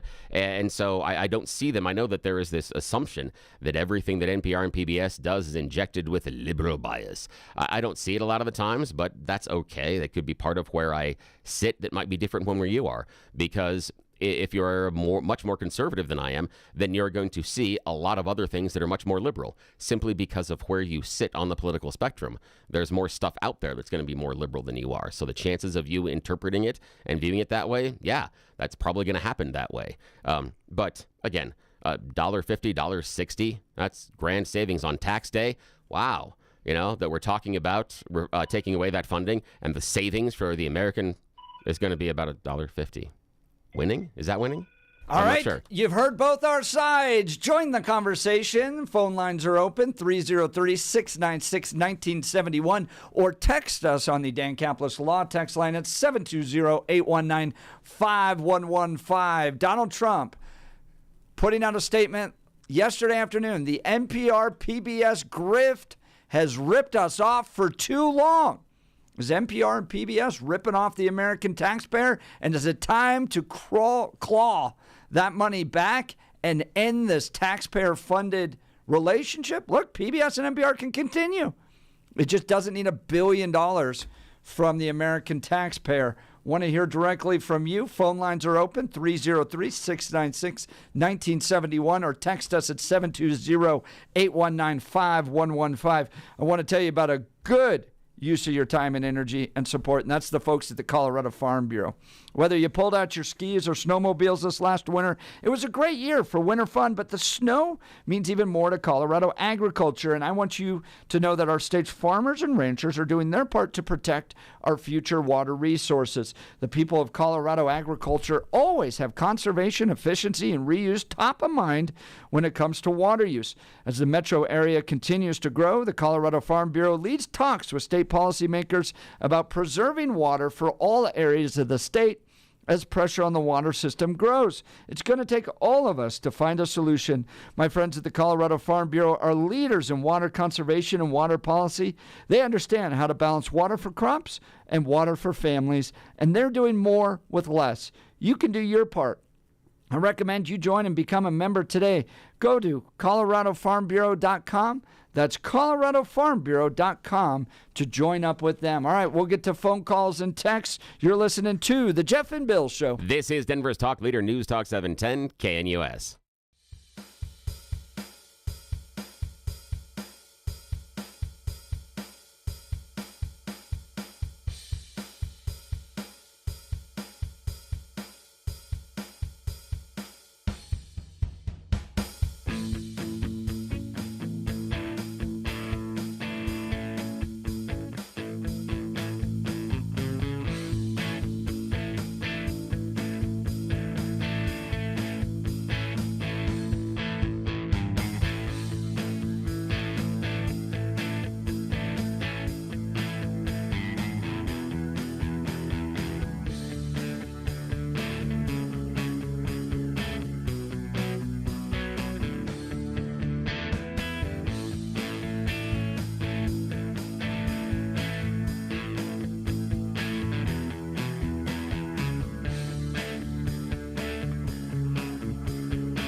Welcome back to the Jeff and Bill Show. Donald Trump calling for $1 billion to be clawed back through a program that's called rescission. $1 billion of spending to NPR and PBS, and then saying no more funding moving forward. We don't need to do it. In 2024, Media Research Center pointed out that PBS's coverage of the Republican National Convention 72% negative, while coverage of the Democrat National Convention was 88% positive. Are taxpayers just funding progressive propaganda? Let's go to the phone lines. Joe Arvada. Joe, you ready to cut the funding? Oh, absolutely. Public brainwashing system. Give me a break. Their idea of the left is AOC and on the right is Bernie Sanders. Give me a break. It has to be cut. I don't want to pay for this garbage. Why am I being asked to pay for the Democrat Party? Give me a break. You're not. Oh, You're being my asked to gosh. pay for PBS and NPR. It's not the Democrat Party. Oh, please. Every show you watch. I've watched everything. Antiques Roadshow? I do. Okay, I do Joe, watch it. let's walk through this. Antiques Roadshow. How's that Democrat? What's the liberal thing with antiques? Absolutely. No, what is it? Explain it to me. It caters to the left mindset. I mean, Antiques? yes, there's an occasional thing. Antiques Wow, I like antiques. And then all of a sudden you find basically they're all liberals on the show. But there's no it's politics not on the show. They don't sit there and say... No, they don't sit there and go, conservative. this is a wonderful armoire. God, Trump sucks. This is fantastic. I think this was created right around 1850. Trump sucks. Come Bill, on. it's all a Come bunch on. of people selling off their possessions to pay taxes. They don't have to sell it. That's the idea. Is they're just Oh, getting yeah. a value. So what is that? We can come here and move They to do- Boston, they do Rick- and then they we do can Rick go Steves, to okay. Massachusetts, and then we can eat tea and crumpets here and vote for Kamala Harris. Okay, so of course. you got nothing on. Okay, so you got nothing on Antiques Roadshow. So that's not liberal. What do you got on Rick Steves? They do a lot of programs. What's Rick Steves? How's he so lib? Where's the Democrat Party in that? Because it's about travel. Where's that go? What's it about? Rick You're saying Steves. You said trout? you watched it. Yeah, Rick Steves program. He does a lot of guidebooks the and goes traveling around. thing? Yeah, how's that liberal? The traveling thing? Yeah, how's that Who liberal? can afford to travel in this mess? No, but Give how's me a that break. liberal? The only traveling I do is on I-25 and I-70. Elon Musk Give is running me a Doge. break. Doge is the richest dude on the planet, and I watched all those billionaires line up behind Donald Trump. Again, you haven't shown me that Rick Steves is liberal. Let's keep going. Waylani Okay, Yoga, well, they've got some exercise programs. Let me How ask is the you yoga, this how are the, question. No, Joe. Well, how are the yoga programs liberal? NPR did do a program about how doorway sizes are latent fat phobias. Well, let Bezos and Zuckerbucks pay for Queer Dinosaur Hour. But no. Give me a break. Bezos and Zuckerbucks are on the Trump team. Didn't you see him at the inauguration? They're standing Oh, right give behind me a him. break. Dude, they were right behind him. They were I'm sitting sure right they're next just to trying each other. to shine up so Dude, they they don't were go there. to prison. Dude, they were They there. just don't want to go to prison. No, the issue is Zuckerbucks sold Joe, us out to the Chinese. No, Joe, the issue is they just love the money. They don't care who's in power. That's it. They're just a wither vein. That's right. They sell us out to any country. Yeah. You yeah, so they're got not it. liberal. They're not liberal or understand. conservative. Yeah, they're not liberal or conservative. But again, That's we can't. why We don't have. Zuckerbucks We don't have. should be in prison. We don't have liberal yoga. I can see they run the BBC News. Maybe PBS NewsHour could be considered a little bit liberal. But beyond that, it's like Antiques Roadshow and other stuff about history. I mean, today Rocky Mountain PBS is running a show about the history of growing up Jewish. That's not super Okay, lib. can I ask come you on, this man. then? Come Why on. is my money not going to America's Voice News and Steve Bannon? How come they're not sending $1 billion to Steve Bannon? Because it's not a public broadcasting system. That's why you know that Well, reason. it should be now. Let's have a vote. Let's put it to a vote. Okay, good. It Put it to a vote. Should Go right ahead, well, Joe. Bring up the bill. Bring up the bill and put it in a vote. No, My 'cause vote is for funding- Steve I know, Bannon but and the funding- America's Voice the News. funding was Why don't you authorized through put a Congress. poll up? The Hey, funding why don't was- you put a poll up? Should Right. we fund Steve Bannon or PBS and see what happens on your station? The funding was done through Congress. So yes, we can vote, and if you want to fund Steve Bannon, get the bill done and put it through Congress. Well, that yeah. should tell But- you something about the previous Congress. It wasn't this But this Congress. was done. This it was done in like the way 60s, dude. long ago. Yeah, this is like the 60s.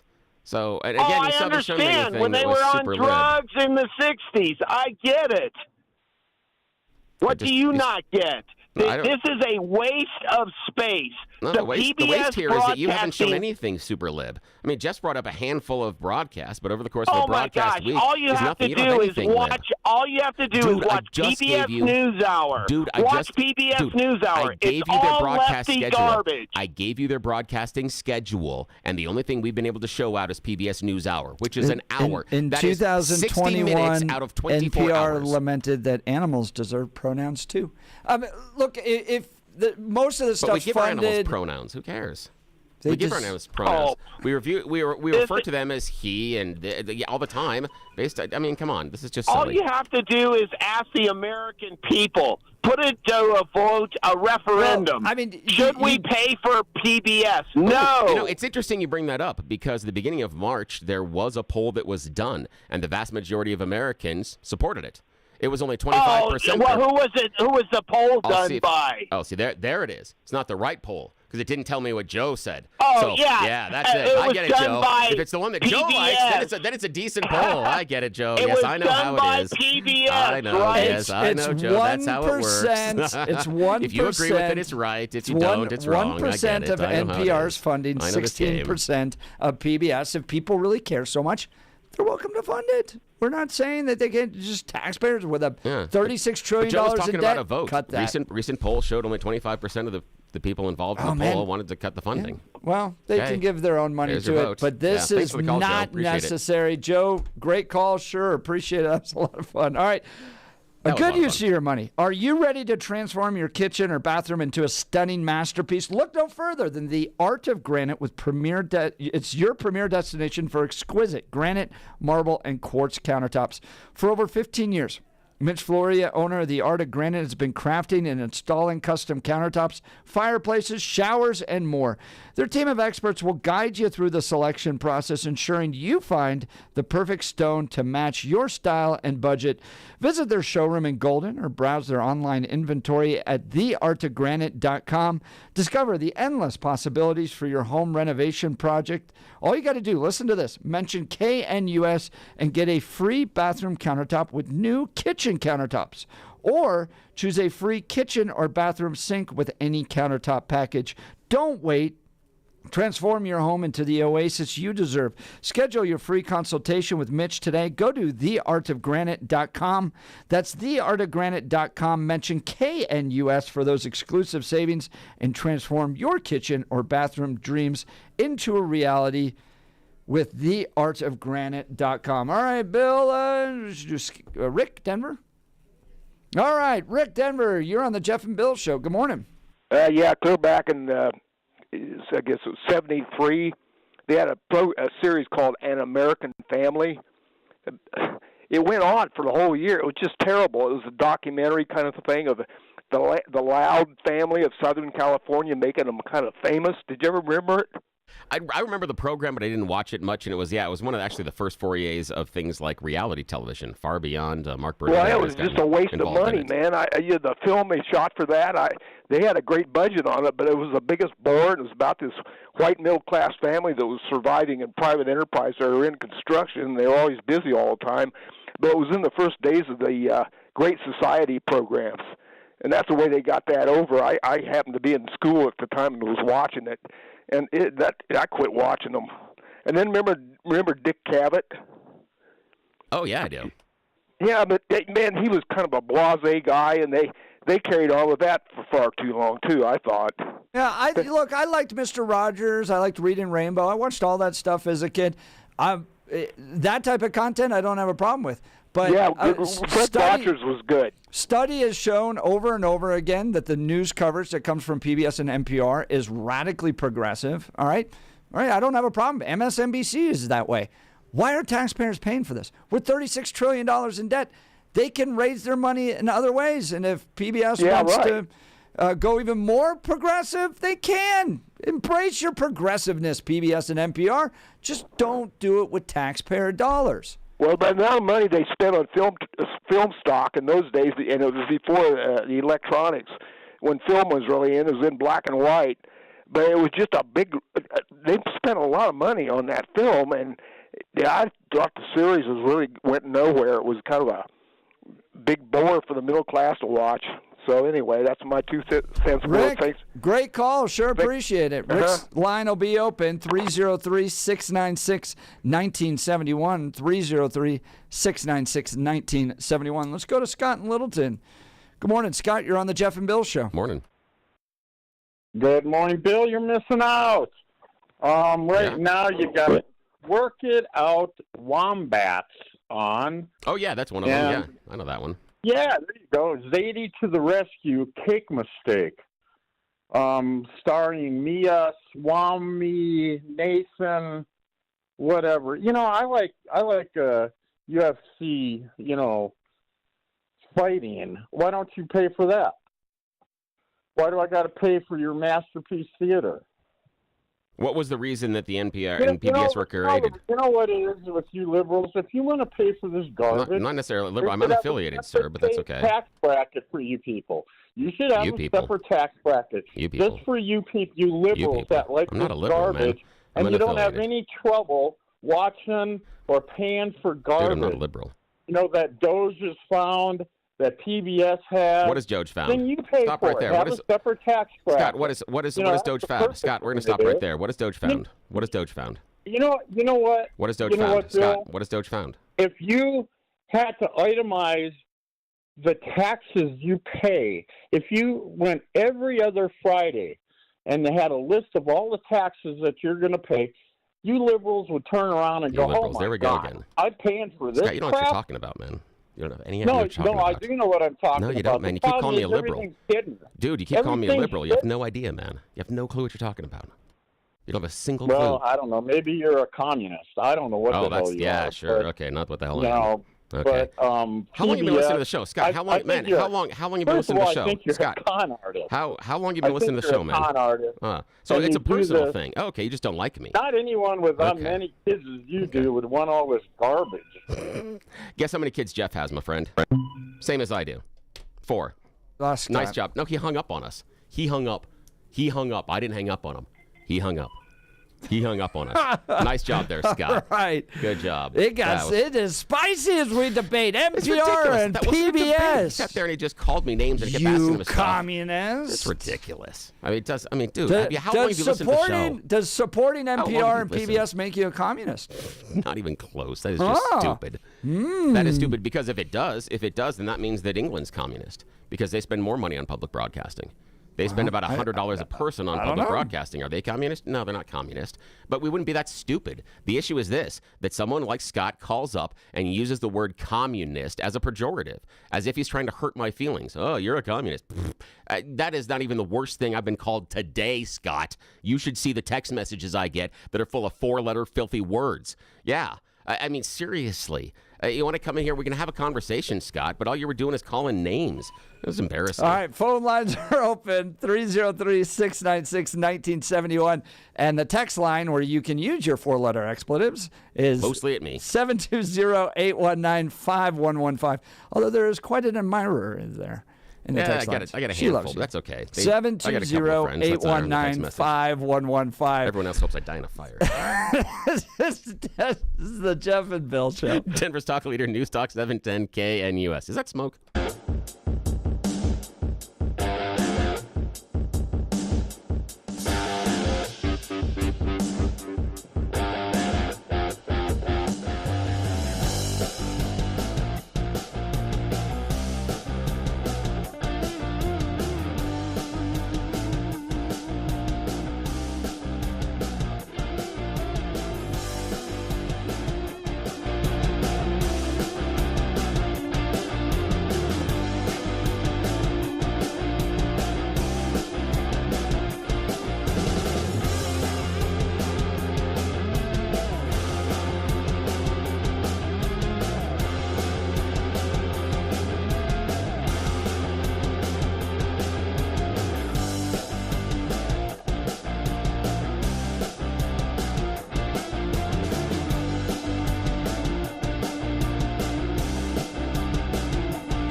Welcome back to the Jeff and Bill Show. Billy and I debating whether or not there should be cuts to funding for NPR, PBS. It's tax day. Trump's calling for Congress to claw back $1 billion from those two through a program called rescission. And I think he should. Billy's saying no, and the text messages are hot. The phone lines are full. 8422 going, guys, you're turning your show into the Jerry Springer Show. Jerry. Yeah, I would need somebody to hit him with a chair. That's what we need. Iggy's They're gonna hit me. I love you a long time, Bill. Iggy, you're the best. 7586, Bill, you're an illegal alien. Deport Bill now. There are times my parents wanted to do that. 2247, I like PBS. I'm selective about what I watch. However, I never listen to NPR anymore because I'm listening to KNUS. Oh, Boom. that's great. Oh, that's fantastic. 2247, you're awesome. Thank you so much. 8993, great show, guys. If we are to support any radio program with tax dollars, we need to support all of the listener-supported Christian stations. Put your money where your mouth is, Janice. That's interesting. Interesting there. All right, let's go to the phone lines. Gene in Fort Morgan. Good morning, Gene. You're on with Jeff and Bill. Yeah, good morning. Hello. So my take on it's a couple things. For PBS, I love Masterpiece. I've watched Masterpiece forever. But the problem is it's not free anymore. You have to either get a subscription like Hulu, or if you're on like Amazon Prime, you have to pay for those. You have to buy subscriptions to it, so it's not free. So we subsidize it, plus we have to pay for it. So that's something that I don't find. I mean, now, got a question. Gene, got a question for you. Now, is there a PBS broadcasting station that you could receive, like, over-the-air old-school rabbit ears out there in the Morgan area? Not that I've seen. I don't think they're strong enough of a signal. Wow, that would be interesting because it should be. Because that, again, that is the deal that was crafted early on, that, over-the-air broadcast, without having to do cable or anything else, that the PBS stations were going to be able to provide that reach, and it was in exchange for the federal funding. That was the entire purpose behind them, because the PBS broadcasting TV stations are supposed to cover 99% of the contiguous U.S. States, because it was one of the ways that they got an EAS signal, an emergency signal, across the country. It was the only single-band TV broadcast channel that was available at the time for them to do that. So, yeah, I would be curious because, you should be able to get 6 out there, I think, at that time, but I don't know. I've got a mother-in-law in Johnstown, and she doesn't get PBS on her rabbit ears. Oh, that's interesting. You're pretty opening much a whole other like can of worms. 247, 31. They get Ion and stuff like that, but it's one of those things that, you put on the wall. Yeah. And you get all the local stuff. And Johnstown's not very far from Denver, No, but not I at all. don't remember being able to get PBS there ever. Now, that's interesting. Now, That's interesting, Gene, because I would say that if they are not getting that coverage area, if it's not available in places like Morgan and Johnstown, then I'm actually more amenable to cutting the funding. And if you have to pay a subscription service like Amazon Prime or Hulu in order to get access to those PBS programming, I agree that absolutely at that point when you are paying extra in order to get the publicly funded TV, yes, then the funding should be cut. If they are not fulfilling their broadcast licenses and if it's not available elsewhere in Colorado and around the rest of the contiguous U.S. states like they are supposed to be, how it was created, then I'd yank their funding. Yeah. Gene, Greg. So that's can I have one other quick comment? Sure. Go ahead. I used to listen to NPR, but I don't anymore. The early 2000s is when I quit. And the reason is this. I lived in Greeley, and I was part of a service club called Exchange Club, and we did what's called a healing field. So 2 years after 9/11, we put up one flag for every person who was killed September 11th. Wow. And the Greeley NPR station did a wonderful show on it, and they won a national award for their coverage of it. And then 2 years after that, we did we took the same flags and we put them up, one for every soldier, sailor, Marine, airman that had been killed since September 11th. And they would not cover that. And I was a part of the PR team, and I literally, because I used to sell office supplies to them a long time ago, I went in and talked to my contact. I'm like, what's the problem? And they're like, well, now it's political. We aren't going to cover it because too many people oppose the war.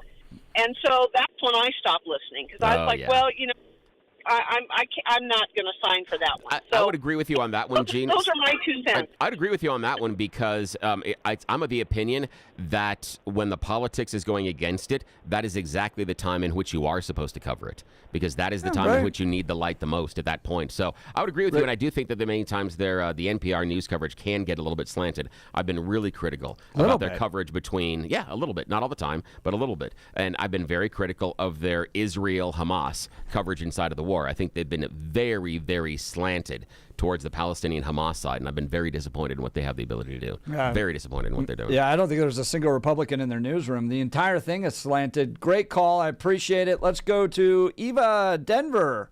Good morning, Eva. You're on with the Jeff and Bill Show. Hi there. I just wanted to speak to that one fellow that called in and was claiming that there's liberalism injected into the neutral shows, but on PBS and such. And I would disagree with that. I would say the way they've gone about this mass global actual mind control is more insidious than that. They have the neutral shows that are very enjoyable, the British, all these other exciting things, and then they will slide in the liberalism and Svengoolie the people with the black magic into believing that it's neutral based on all the other neutral stuff around it. And they've been doing this with everything. And I just wanted to make that comment. If once you wake up, you can see it. You can see it on the geography channels where they slide in. Everything is great. And then you pick up on a little bit of global, the ice caps and global warming. They slip it in. It's an agenda-driven throughout PBS and NPR, Bill. Mind control. Yeah, I don't go quite that far. Thanks for the call, Eva. I appreciate it. Sorry to run out of time. We try mind control here. I wish it works. You're going to have more listeners. Keep trying, though. Yeah. So Billy and I are live in person tomorrow at the IHOP in Lakewood. Don't miss that. If you missed any part of this show or you want details on tomorrow's live broadcast, go to 710knus.com. You've been listening to Jeff and Bill. This is Denver's talk leader, News Talk 710 KNUS.